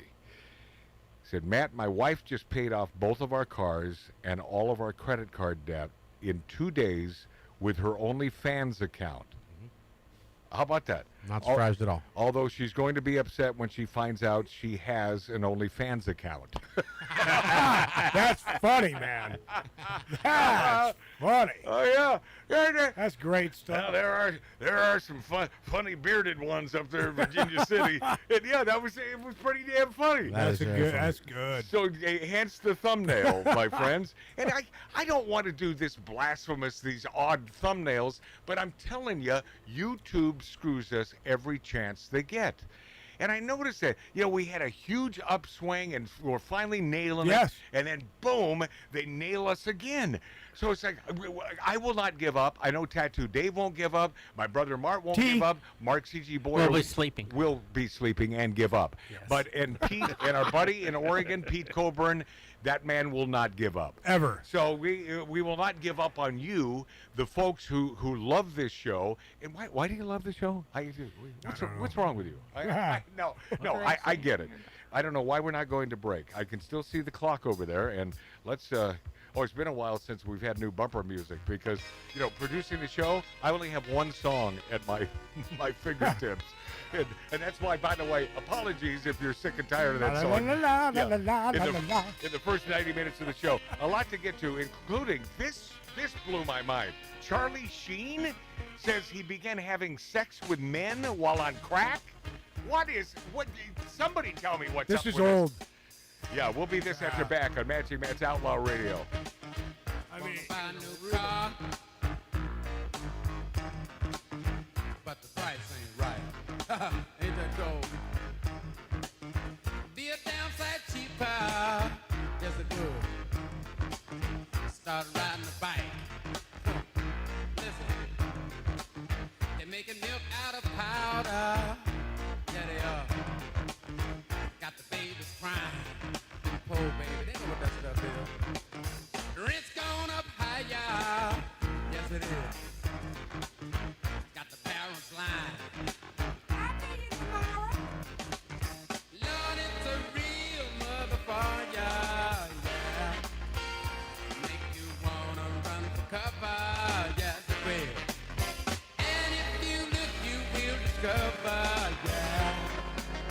Lord, it's a real motherfucker.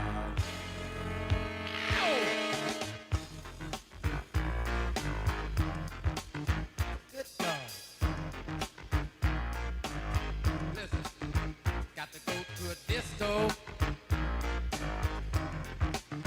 Throw your troubles away.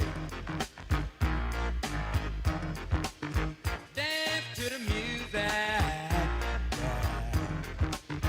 that the DJ plays. Well, all right.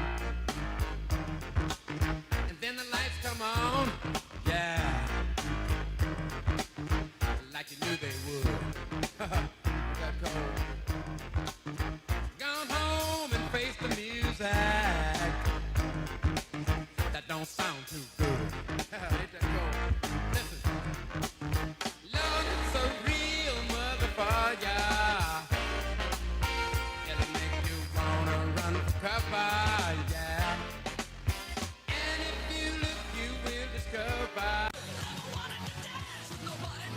This is Outlaw Radio.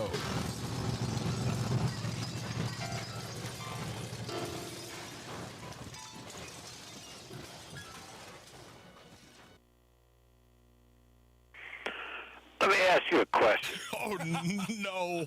Oh, no. Yeah, you might as well turn on my microphone if you hit the wrong button. Yeah. God, I was hosting and producing, didn't screw up once. What the hell? You only played one song. Yeah, well, yes. Yeah, how about that, Robert Carradine? Is that, if you missed the first hour of the show, go back and listen again. I think that man is one of the coolest dudes I've ever known. He's mellow, and he won't turn your mic up either, Mart. I had your mic on while I was producing. He's my favorite nerd. Well, I was going to start over. I didn't know if you'd want me to. No, we're good. He is my favorite nerd. And as I mentioned to him, I never saw the movie in all the years I've known Robert. I couldn't believe when I heard that. I never saw it, but it is a love story, and it brought a tear to my eye. It was beautiful. It's a great movie. It was so beautiful. And as it turns out, did I mention this on the show? I may have. I'm still sort of hungover is what I am over the last 2.5 days. I am just, oh man. Have you noticed, my friends who are watching us on YouTube, and I'm only drinking water. I'm just wondering if, and by the way, I'm not going to ask Dave this question because he'll say, well, absolutely. I was going to say, have one. Have a hair of the dog. I was going to say, you're going to have one anyway. Might just get it over with. Tattoo Dave, our producer, friggin' pusher. Yeah. He's a pusher. Oh, yeah. Yeah, it's not good. Billy, we need a cup with ice. He's listening. Did I mention that Robert Carradine, the reason why he could only do an hour today is because he is heading. This is great. He is heading to the same event Cato. that Cato Kalin will be signing autographs. Yeah. You know how they get together Yes. with all these celebs, right?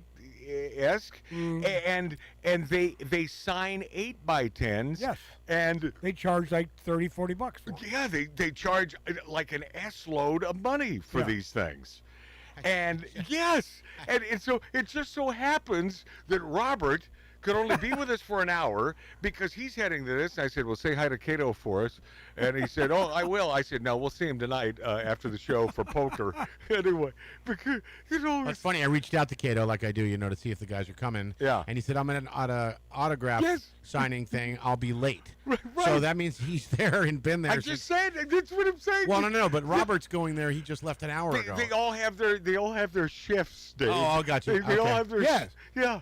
And and I'll tell you what, they can make a ton of money on that. I've known many friends in the business who have made Ronnie Shell used to do who it. have made thousands, like 10 grand in one day. Yeah, that ain't bad, man. That's not bad. Yeah. And at first, it was like $5 They and 8 line by 10. up, dude. Some of the guys will undercharge, and then it'll piss the other celebrities off there that they're undercharging because you can charge whatever you want.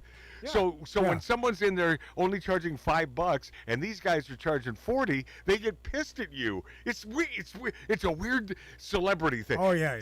It's like old celebrity, Ville.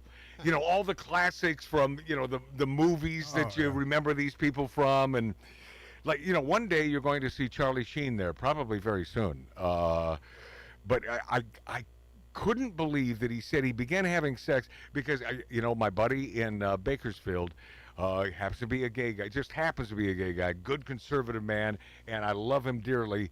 And I have always maintained that in order to have sex with a man, you have to prefer sex with a man.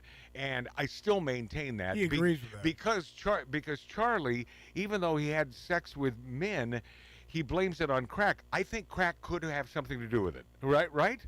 Yes. Yeah, I think that. Yeah. But he was screwing porn stars, and he was doing all. He was.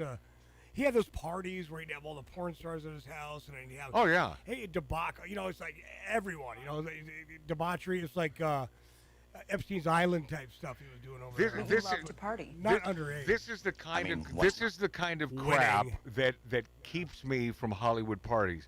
I get this icky feeling around these people who are into all this. I don't like it. This is Charlie from quite a few years ago. But you love to party. I mean, what's not to love?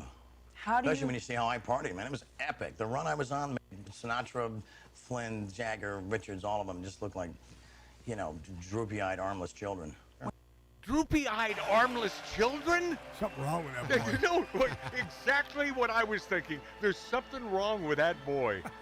Droopy-eyed? What are you saying? Armless. Armless?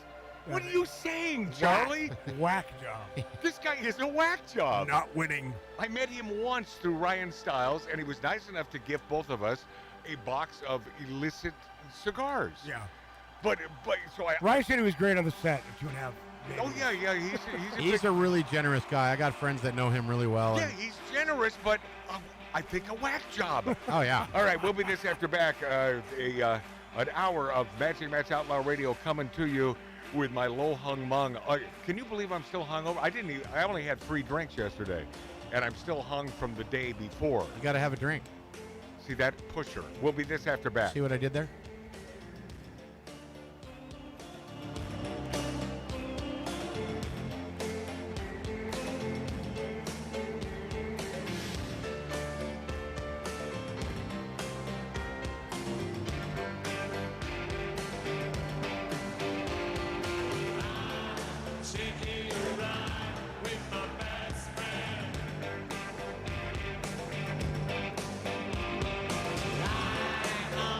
He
the doohickey that rolls. Hi, this is Meatloaf. Okay, kids, you know what time it is?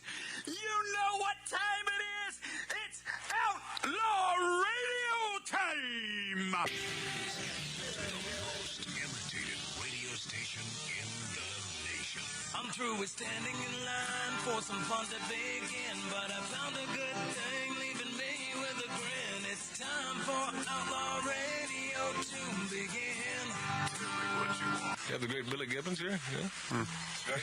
It's very cool. He's just passed out. Yeah. Hey, that didn't sound too bad. Huh? Had to lighten them up, Lounge. Oh, man. We're here with Matt. Oh, yeah. Had to lighten up. Oh, little Outlaw Radio. We're here with Matt. And he's not fat. We got all these guys and girls in the house. Let me tell you, that's where it's at. And that's, ladies and gentlemen, Matt Allen. Pass me a gallon.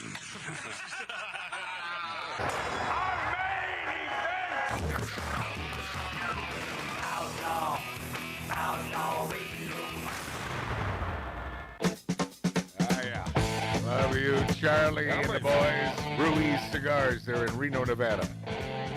Great time, man. Great time. Great weekend. Well, you never got to do the Nubian Princess. Oh. I was going to ask. I need to know what happened to her. Do you think that these folks want to know? Are you guys and gals? Are you interested? Those of you watching us on YouTube and Rumble and X and the finest radio stations throughout the nation. And I'll give Dave time to turn on your mic there, Mark. It's on. No, it wasn't. That's why I'm saying that, because it wasn't on. It was on. No, it was not on. It wasn't on. That's why I said that. Well, I'm God. not touching anything, so talk, Marty. No. See? It's on. I got to tell you. Now it is. Yes. I never touched it. It was on. Oh, God, these union guys, man. Oh, no, they're Listen, you can take it up with my HR. Yeah, I know that. See? Hey, guess what? You lose. Oh, I always this Their union. jobs are He's protected. going to lose against just me, so it doesn't matter. Yeah, this is a strong union, my friends. So here, quickly, here's the story. Victoria, my Nubian princess, lovely gal of black persuasion. She'd be a black gal. Hence Nubian. Hence Nubian. Can And I take a guess? Can I guess? You'll never get it right. But yeah, go. First of all, she was extricated from Ruiz Cigars because of something that happened. All right, you gave him a clue. And she, well, no, I didn't. I said that she's not showing up there anymore. And this lovely gal, who, by the way, she's one of us, my friends. She is a conservative. She is a conservative and a good gal, regardless of the falterall that is being bandied about regarding lovely Victoria there in Reno, Nevada. What's your guess? I guessed embezzling and OnlyFans. No, but a good guess though. Is she hot? Sounds like fun. That's Mark C.G. Boyer, and this is why Mark's awake. This is why Mark C.G. Boyer was kicked out of my Uncle Dick's house in Dayton, Nevada, because he says inappropriate things, and he does inappropriate things. Yeah. That's Mark. No, what happened was. What had happened was... I really shouldn't talk. But I will. So this dude from Northern Nevada, who has been a friend of my buddy Charlie there in Reno, Train guy. who is the. What about the train guy? Sorry, I thought that was Charlie. Wrong. Just let me explain. I was there, Mark. I'm thinking OnlyFans, right, Dave? You weren't there. I was there. Hold on, is your mic on? So it's Charlie. Charlie is a guy in Reno that knows everyone, and he's introduced me to some of the finest people of Reno, Nevada. By the way, all conservative. How about that? Hey. Because you'll find that the finest people stick together. Are not idiot stick Dumbasses? woke-tard dumbass lefties. Yes. so this guy and the first time at the cigar shop I met this lovely Victoria. Well, this dude from Northern Nevada, Northern California, has been coming in for about a year now, and Charlie loves this guy to death. He's a good guy. Northern Nevada happens to be another one of these conservatives, and supposedly, boy, this is, I shouldn't be dishing the dirt. You really want me to, do you think it's okay? Oh, yeah. Now you have 100%. to. Okay. By the way, I hope you're having a drink. Okay, so Victoria supposedly started a rumor that this guy from Northern California owed her $30,000. Whoa, I knew there was some money involved. Yeah, and so he completely rebutted that, and he, to the point where he said, "Charlie, you want to see my bank account? I don't owe anyone 30 grand, and if I did, I would pay it." Supposedly she completely fabricated this, but it sounds like a story that, how do you fabricate something so nutty? So I'll give you my 2 cents on this. So now she's no longer comes around. Okay, hold on, though. And this dude from Northern California simply wants an apology from Victoria, and Victoria is unwilling to apologize for starting this rumor. But what supposedly does he owe that money Exactly, for? that was my question.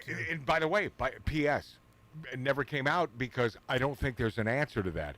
So let me just say that I've known Victoria longer than I've known this guy from right off the bat, Northern California, right? Dudes from Northern California. That's a strike right there. Correct. So who do I believe? Now, Charlie tends to believe this dude from Northern California.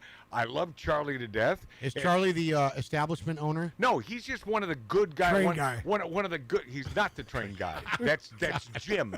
Jim is the train guy. Charlie had that really cool house with the lake, with the river behind it. Beautiful home up in the hills of Reno. Yes, that's Charlie. Okay, so how did he get that lake then? Obviously, he What? got the $30 from the guy. $30,000. Yeah.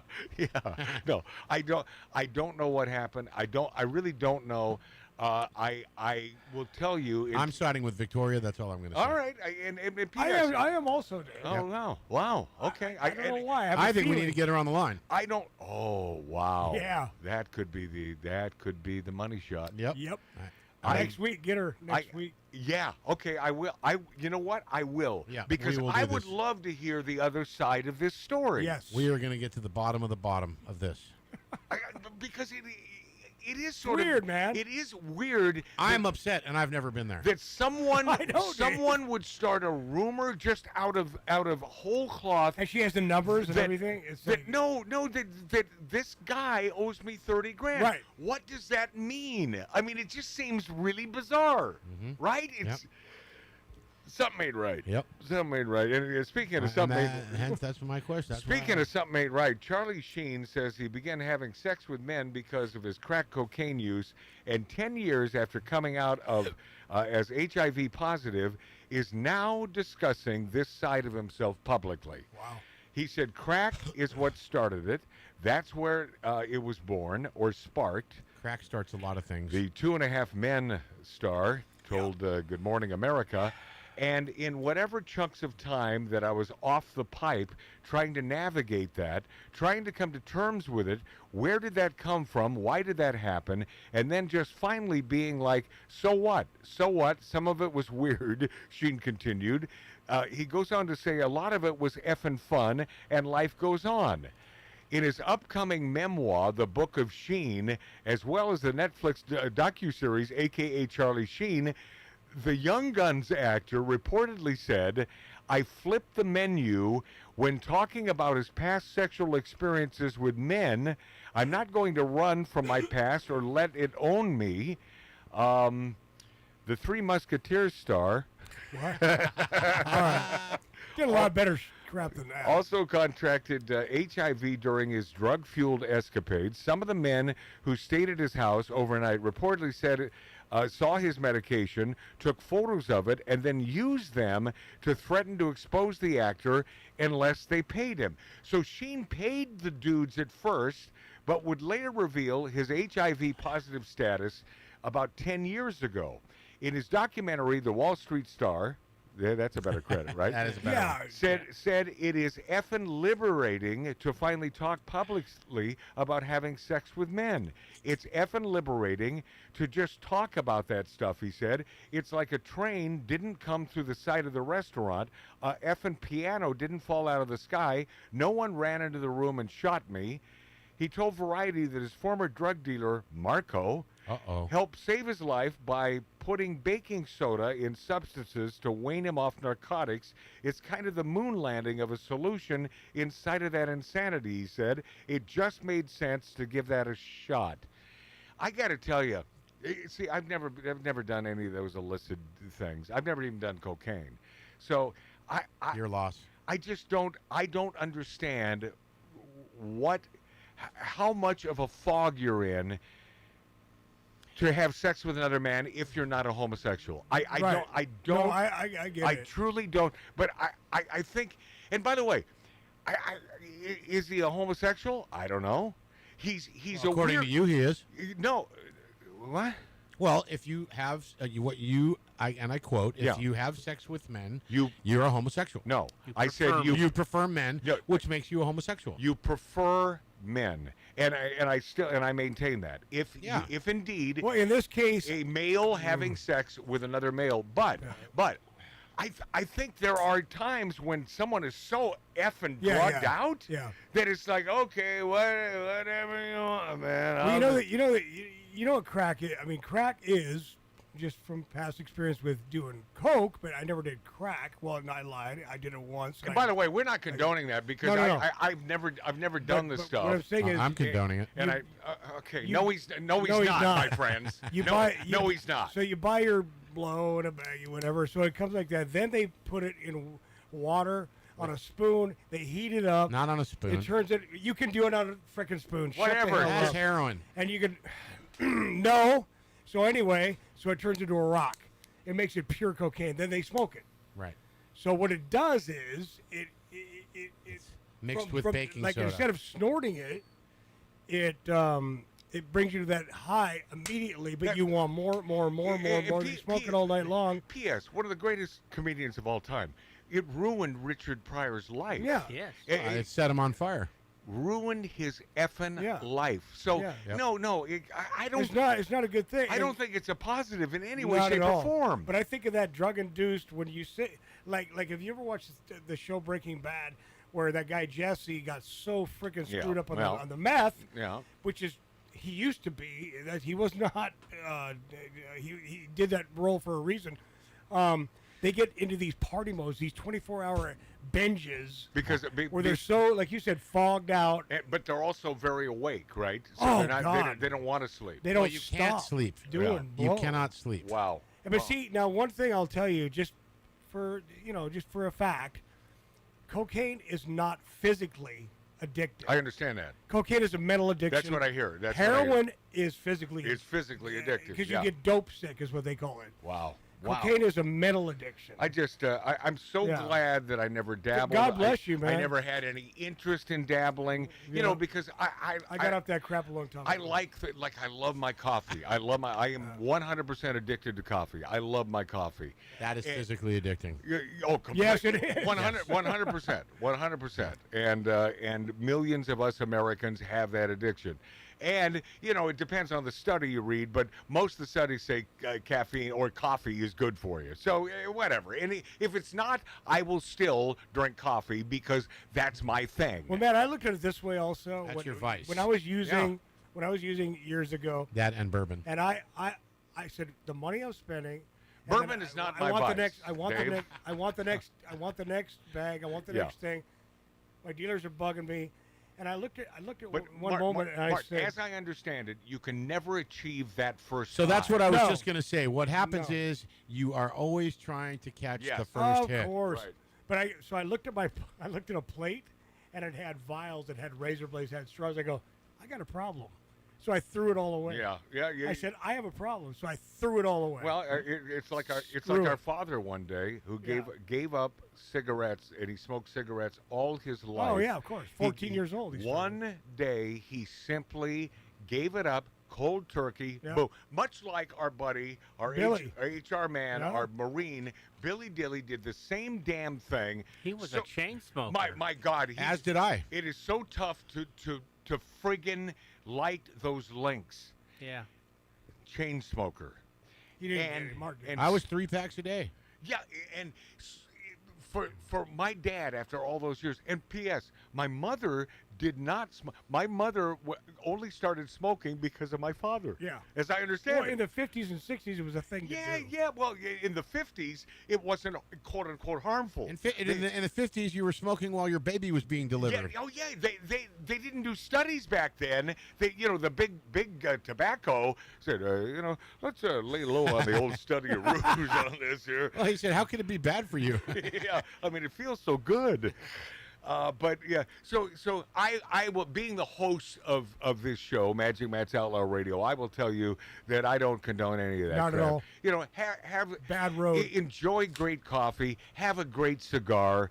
Enjoy Quaff a beverage. Yeah, quaff a beautiful libation. Have a happy day. Don't hurt other people. I mean, that's really it. And don't hurt yourself. But Sheen, obviously, in order to contract HIV, he had to get it up the old right. No. Not necessarily. What do you mean not necessarily? Why don't you quit getting so agitated? It is a blood. I am saying disease. he admitted needle users. Oh yeah. That's needle. what I'm saying. Yeah, so it could have been needle. It could have been that. Because the chicks he had over probably used needles too. I know plenty of chicks that have been there with him, and it could have been needles. You mean with Charlie? Yes. Yeah. That guy's a mess. Yeah, He's a mess. He's just a mess. But he's a violently rich mess. Well, and he how was about a great actor? But isn't that a shame? Isn't It's that a shame. It is. And speaking of a real mess, I mean a mess.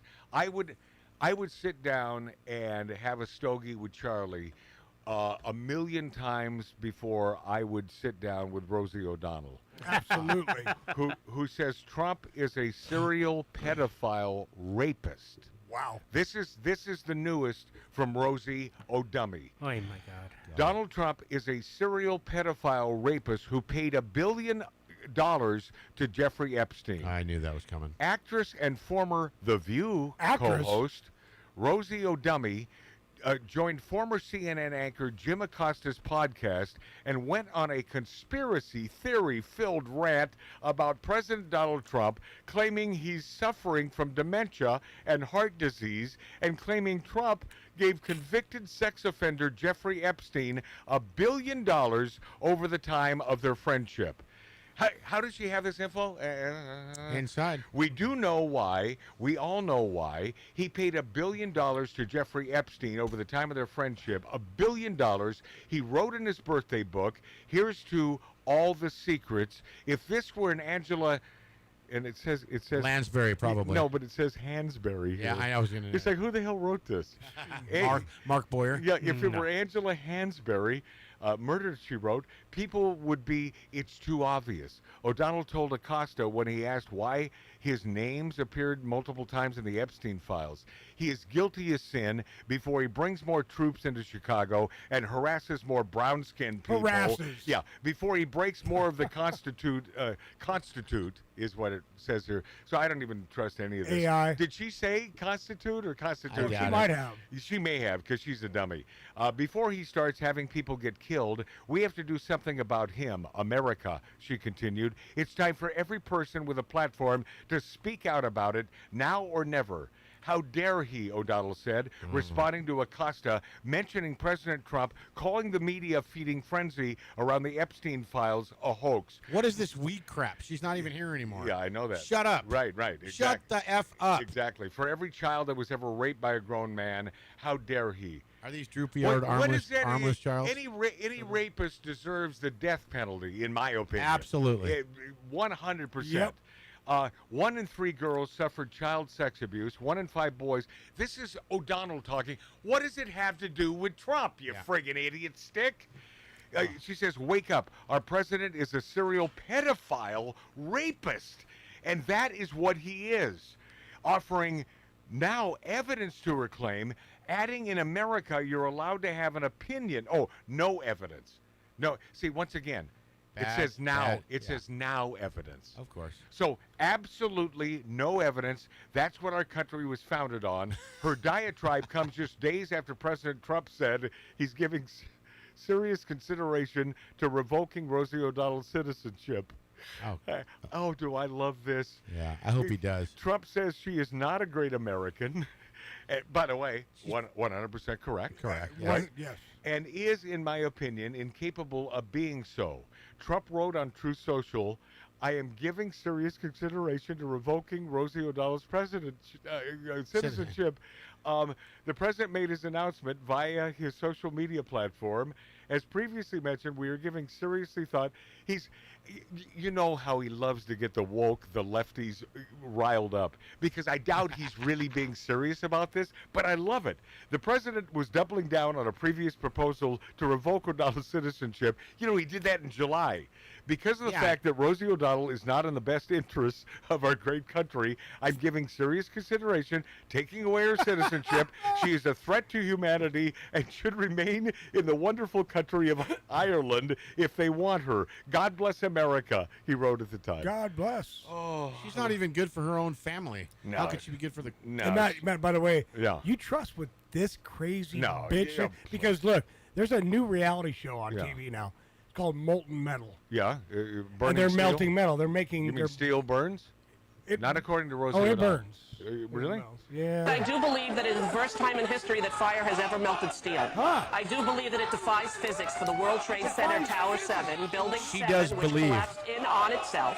It is impossible for a building to fall the way it fell without explosives being involved. World Trade Center 7. World Trader 1 and 2 got hit by planes. 7, miraculously, the first time in history, steel was melted by fire. It is physically impossible. You're physically impossible. Nope. And this is the broad. I watch a show every Wednesday. Forged. You watch Mark, that one? Forged by Steel. Mark Forged- watches Forged- it too. Yeah. These Right. guys forge and Yeah. melt steel and Well, make these amazing blades. Okay, I'm sorry, Dave, but that's fiction. Apparently it's according to Rosie O'Donnell. And P.S. The U.S. Supreme Court ruled in '67 that a U.S. citizen can only lose their citizenship under the clause of the 14th Amendment if they voluntarily relinquish it.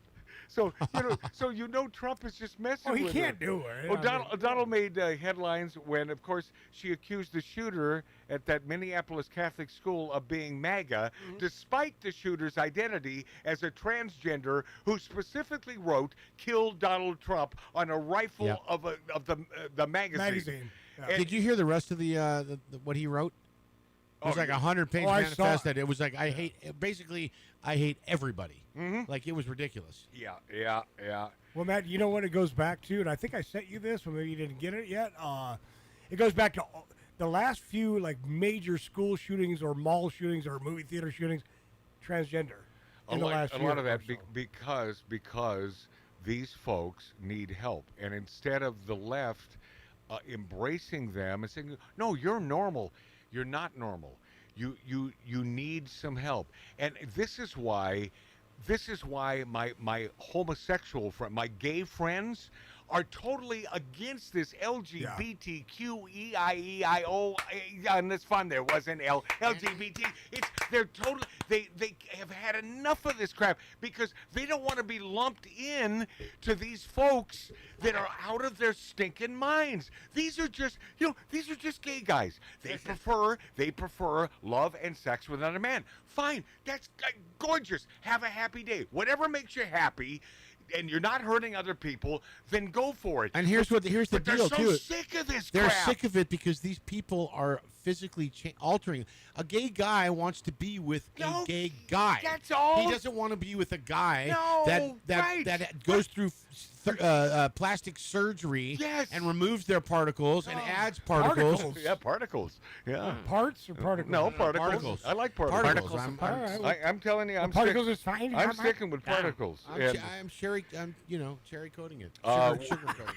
Cherry coating it. Sugar coating. You know what? You get 2 sips of bourbon in this guy. guy. Oh, and no. he's, and No. It's been way more than that. He's been looking forward I to caught it. up fast. He worked hard was today. out of his mind. Well, he didn't work hard. He's a No, you know what I'm teamster, saying, though. A gay guy wants to be with a guy. The attraction is another man. Yes, It's not a man that changes himself into a woman. Right. And then these women want attention.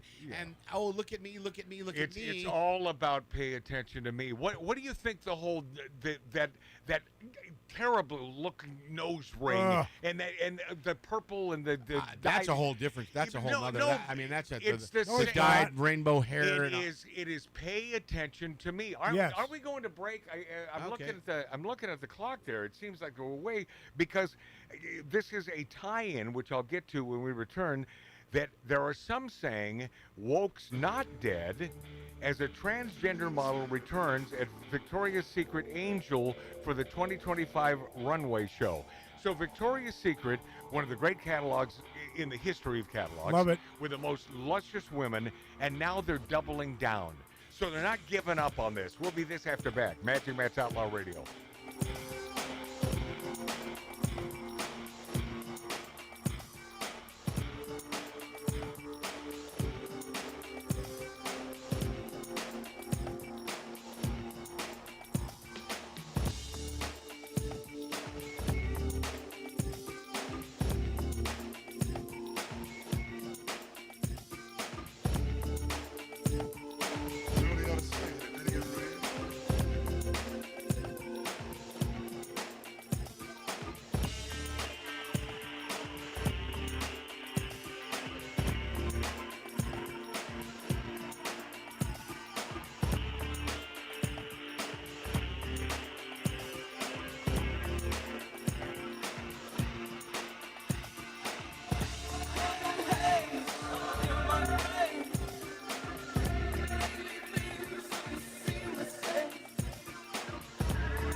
Arbitron and search-rated #1. This is Outlaw Radio with Magic Matt, the man who is always right. All right, I was thinking to myself, I have a little gift for Mark C.G. Boyer. Whoa. And then I realized that it was for Tattoo Dave. That this may not be his preference.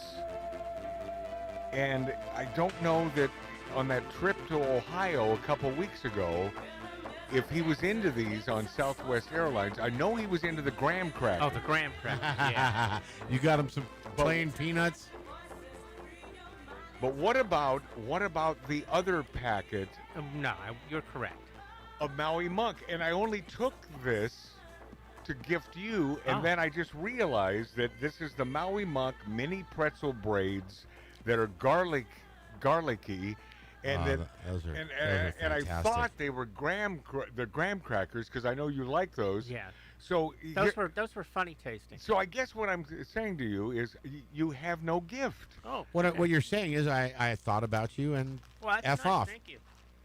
So anyway, I did think of. You don't like garlic? I did think of. Well, I love garlic. Oh yeah. I have the garlic parmesan. But did you hear his quote? They're funny tasting. Yeah.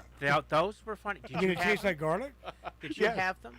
Yeah, I like them. I've eaten a bunch of these on Oh, yeah, Southwest. they were funny tasting. Over the last several years on Southwest Airlines, I've eaten many of these. And by the way, the reason why this airline rid themselves of the peanuts, and they were the first to do. Remember those incredible, what they honey coated the honey, yes. the best peanuts ever. Yeah. And then it began a craze, and you could find them in grocery stores because they're so damn good. Honey glazed. Yeah. Well, and this was on every Southwest airline. Why do they have to get rid of it? Allergy. One person had an allergy. Right. One person had a stinking allergy, and so now they're down to pretzels and graham crackers. How about that? And eventually someone will be allergic to graham crackers. It's just... Well, now, it'll be what's it called? That. All it takes is one vocal minority to be a pissant and screws the pooch for all of us who enjoy those delicious peanuts. Gluten-free. By the way, Mark, graham crackers, I haven't had those in so long. I used to take them and dip them in milk just not too long. Yeah, but these are different. These are little graham crackers, and it's some sort of honey on there, and they're delicious. And they're excellent. You've had those on Southwest? Oh, yeah. When's the last time you flew on Southwest Airlines? A couple years ago to go visit my sister in Connecticut. And so you tasted them then? Yes. So they've been doing this a while. Yes. Yeah. They got rid of the great peanuts, but the graham crackers. The graham. Wow. I think Mark just burped liar. He did. That's what I heard. He did. That was incredible. That's kind of like his singing voice. I thought it was very well done. Yeah. Woke's not dead. Transgender. By the way, you know who's proud right now? Our father. Oh yeah. My father is. Dad taught me how to burp talk. My father is very proud of my son Mart. Right. Your son, Mart? Oh no, Marty? my Our brother. Father who art in heaven. This is a 3-day hangover. So Gary Shear. And of burp course, talking. And of course, the pusher pushed more bourbon on me. Is that? Wait a minute. Is it Shearer? Is that how you pronounce it? No, we're not spelling names. We're not getting into that. That's my last name. All right, yeah. All right, so Woke's not dead. Transgender model returns as Victoria's Secret angel for the 25 runway show. Woke isn't dead yet. All right, listen, I got to just say, that particular model is smoking hot. And if you met her, the transgender Victoria's Secret Dave's model, finally coming out. No, it's not about coming out. I would be completely fooled. I wish he would come out. You know, it would make all of all our right, lives. I'm coming out. I think all right, whatever, You I'm coming should, out. dude. It would make all of our lives You and easier. Charlie Sheen. I mean, come I'm on. coming Charlie out. did it. You know what? We did some crack, and you know what? All I right, met the okay. Victoria model, and she was... Can't stop smiling. So happy to have the opportunity to shoot with the baddest group of girls and the best team there is, Kansani says in a Wednesday Instagram post sharing a behind-the-scenes series of images from his latest Victoria's Secret photo shoot, including a package for a tuck kit. Oh, Jesus. By the way, if you use that as a short, I'll kill you. Meant to minimize the visibility of his genitals. Consani first took to the lingerie brand's catwalk last year, becoming one of the first transgender individuals to be featured in the Victoria's Secret fashion show alongside fellow trans model Valentina Sampaia. Last year, Consani, who in addition to Victoria's Secret, has also appeared on runways for Chanel. I don't need to see a guy dressed as a gal. Matt, by the way, I'm looking at the photo. Mark just said Yeah, on his phone. And? She looks like a man. Her whole body looks like a man. I bet. I'm not even attracted to that. No, you're wrong. I bet. She's You're wrong. square. If She's you were in straight a up and bar, down. if you were in a bar and she walked or he walked up to you, I'm just saying you would be fooled and it would suck. If you're doing crack with Charlie Sheen, then obviously this would be. Is there any possibility, Matt, that this particular individual is really good at the job and sells product? What the hell is he talking about? Well, I will tell you this much. I'm just asking. Did he have too many graham crackers? If indeed that is the case and is moving product for Victoria's Secret, I got no problem with it.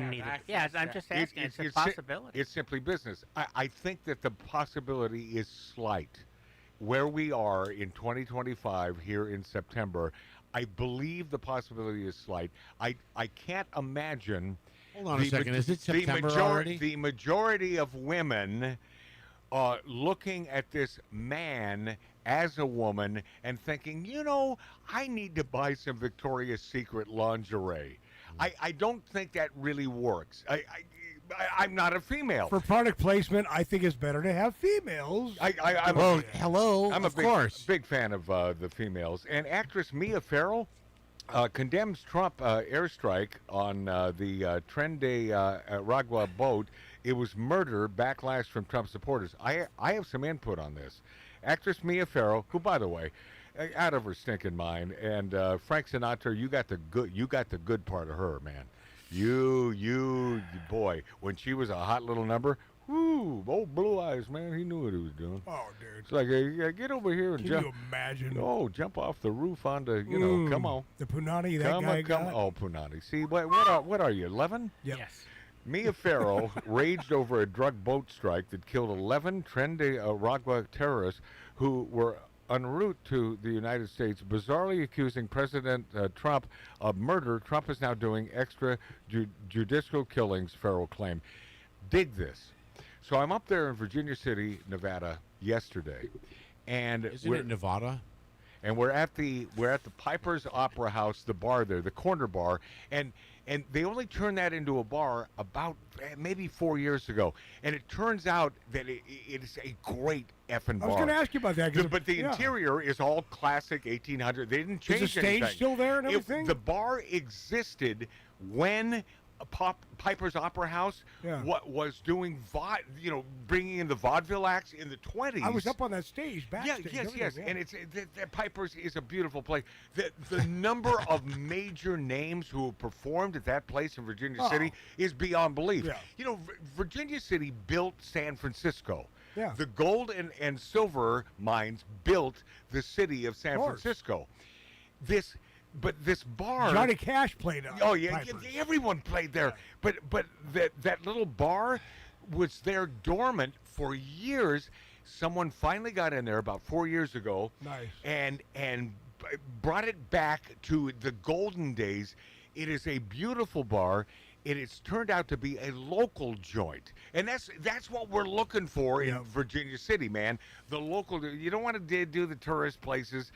So right from sitting there, the dude with the great black vest, I forget his name now. Billy Idol.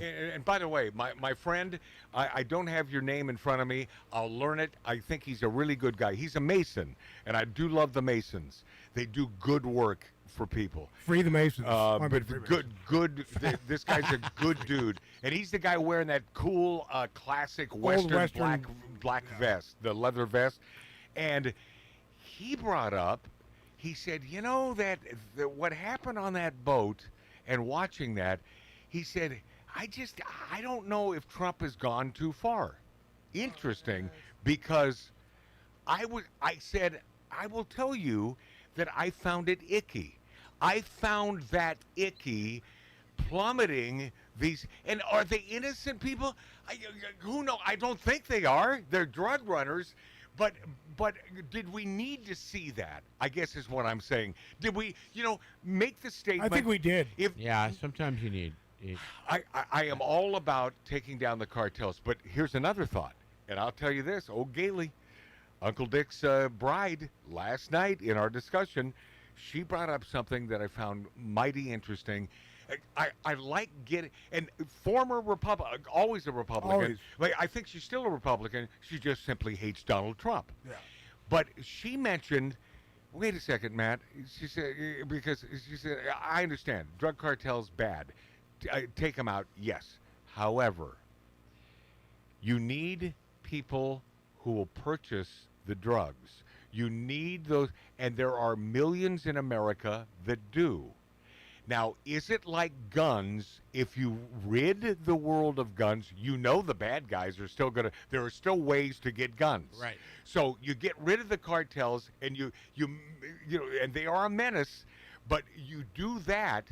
What about, she says, I have no sympathy because these idiot sticks who are hooked, and she said, in my family it happened. Fentanyl, but, heroin. Yes, but who's using the fentanyl? But why do we need the drugs? Why do we need them?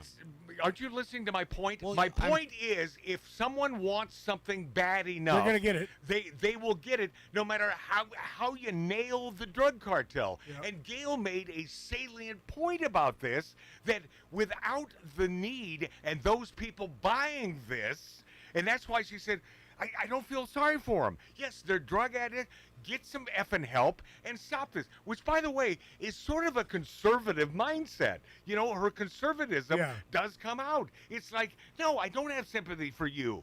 Get your S together, right? Get your act together. But, so I'm not completely on the fence. A little bit.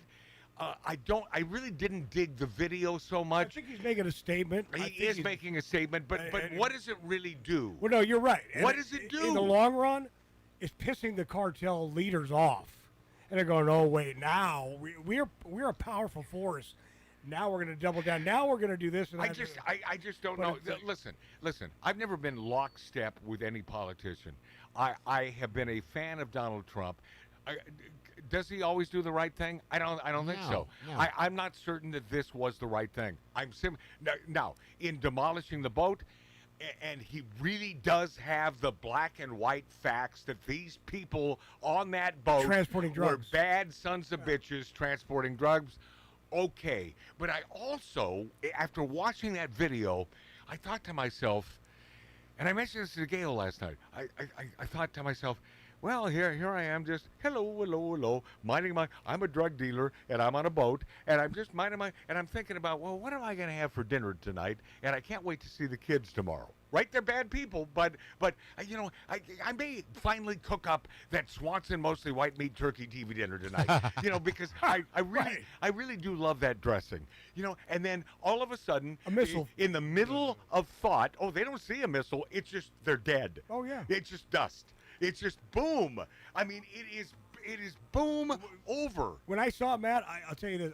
It was like a movie. It was like watching a movie. 100%. Something from a movie.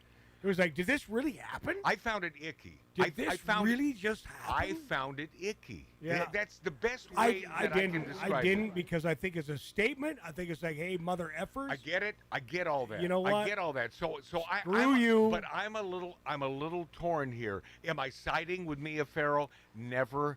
But and I know you lovely folks who to are me that's not murder. Watching Magic Matt's Outlaw Radio on YouTube, on X, and on Rumble, and listening to us on the finest stations. Are you thinking to yourself, boy, that Matt? I don't know. Is he being sucked in to that lefty vortex? No, I don't think I am. I'm a pragmatist, and so I don't think anybody on our side is listening or thinking that. But I saw that hit. And it just surreal. I just thought it was icky. It is because for the seconds before that, you've got all these people who are alive, and then boom. But screw them. Screw their not their families, but screw they're gonna. I got to go back. I'm gonna have a TV dinner and whatever. No. Mostly white meat. Mostly white meat. But F those guys, man. It's like, I'm sorry, dude, but Matt, I'm with you. When I saw it, I was like, icky. This can't be real. Yeah, right. It's like a movie. That's exactly. So guess it's like what? a fictional Trump's had movie. enough. Now, is this going to be a black mark on him with a lot of lefties? Well, no, not just lefties. There are Trump supporters. There are let's just go with conservatives out there, who I'm getting the sense that there may be a little backlash here. Right, that they're not digging this so much, right? They're simply not digging it. Do you consider that murder? Well, it's murder, but murder is murder. I mean, yeah, of course it's murder. Is he doing the right thing? Does he need to show that? Could he have simply sent the video to the cartels? You know, there's a part of me that just wonders, maybe is he going too far? However, what did I say 2 years ago? When that man gets back in office, there is going to be hell to pay. And hell is now being paid. We'll be this after back.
Now we return to Outlaw Radio's Demons of Decadence. Well, what you didn't hear there at break. Who brought it up? Was it Mark?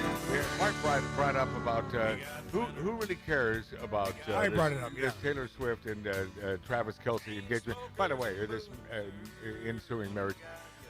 Yeah, I don't care. Dave, do you care? Not even a.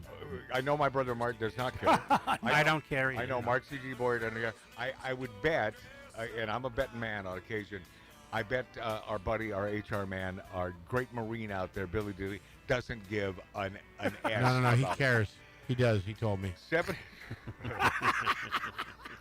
78% of Americans, new poll, 78% of Americans don't care about Taylor Swift and Travis Kelce's engagement. Funny I brought that up. 78%. And Mark said, "Oh, there's people out there that care." There are people that are out there. It's not a lot. 20%. There are people. 25%. Well, it's all the Swifties and the Kansas City fans. 12% say marriage will last. So only 12% of them say the marriage will last. It's not. They didn't give a time frame. And by the way, you know it's not going to last. We all know it's not going to last. A poll of Americans find that very few care, even a little, about Taylor Swift and Travis Kelce. And I love that we have at least 75% of Americans who aren't brain dead. I mean, I love that. I'll tell you what, I care more about the woman that stole the baseball at the Philly Marlins game the other day. Yeah, that was from horrible. the little kid. Yeah. I care more about that. Oh, I heard about that in the news this week. It is Unbelievable. Is that right? A woman stole a ball from a little kid. The dad gets the tell ball, us. gives it to the kid, and he didn't skirmish with the woman, but he was able to pick it up and hand it to his son. The woman went over there and pitched a bee about this ball, and he's like, you know what, F it, and gives her the ball. Wow. The Phillies team came out, gave this kid a bag of balls, and Beautiful. and then a signed bat. Beautiful. And then all over social media is this if this woman gets identified, which she now has been identified, good, is going to lose everything, and she is and has. Good. It's atrocious. So just Wasn't that Shohei's home run? No. Anyway, it No, doesn't matter what Phillies it was. Marlins. Okay, so simply a loudmouth biatch, right? Yes. Okay. Roger Goodall on the rumored Taylor Swift Super Bowl halftime show. Roger says we would love to have Taylor play. Taylor Swift is a sure thing when it comes to showing up at Chiefs games to root on her fiance, of course. And as far as performing at the Super Bowl halftime show, the league would welcome her at any time. I don't really have a problem with that. I don't care. I'm not a Swiftie. I don't really know any of her songs, and I love pop music. I mean, She's not pop though. She started country. Nah, she's pop. She's 100. She's pop, but she started country. It's just 100% pop. Come on, come on. All right, Don't okay. move the show in reverse. Let's move on and say that Stephen Colbert says "F you" to Trump for citing Chicago crime problem. And by the way, my uncle, Northern Nevada. Have I mentioned him today? Does he want to shoot her in the face? Uncle Dick, Uncle Dick's Stand in line. favorite, Stephen Colbert. He went on record as saying, "I love Stephen Colbert." Oh boy. And by the way, I said, okay, well, we can all like her. I said, but he was losing $30 million a year for the network. Here was the quote from Uncle Dick. He was the highest rated late night host. What? I said, what? Oh boy. I said, wow. Compared to who? I said, my God, what are you watching? I said, Dick. I thought he quit doing drugs. Dick, I do stick with the facts. I really stick with the facts. And the fact is that no one was watching Stephen Colbert. And this was up there at Piper's Opera House at the bar. Uh-oh. And then Jim the train guy. Now the train guy. The train guy. Then now he said, you know who I really love is Gutfeld. And it's like because he really doesn't know what side of the fence Dick is on. Yeah. And he said, I like Gutfeld. And I said, and Dick said, who? I said, Dick, you wouldn't like him, and you wouldn't know. He's a diminutive guy. It took me a while to warm up. I think he's a brilliant writer. And he is the highest rated late night talk show host. Yeah, but with Dick, that would be about 17 seconds. And But see, what annoys me, especially about a guy that I love so much, like Uncle Dick, who, P.S., is not a dummy in any way, shape, or form. Not at all. He's a really smart guy. But yet, he is lulled into this propaganda from these lefty MSNBCs and CNNs and believes this crap that he reads that Stephen Colbert is the highest rated.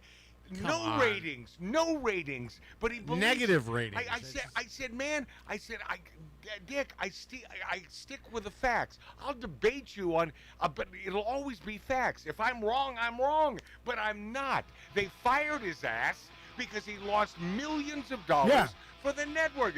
He said, no, it was Trump. Trump was behind all that. Okay, all right. There's no winning. So I said next. I said, I don't want. I want to stay off that. Tattoo Dave, glad you showed up. Thank you. Sorry for being late. There are no apologies, brother Mark. Marty. Marty. Mark CZ Boyer. T.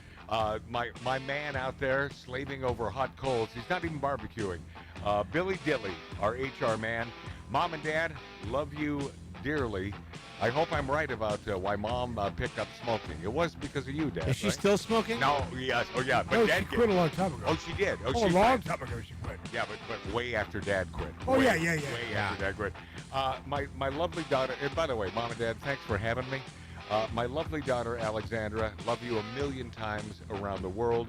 Would really love to get to know the next guy you marry. I'm Magic Matt. Please don't forget Bumblebees Can't Fly. Another boring day. I live it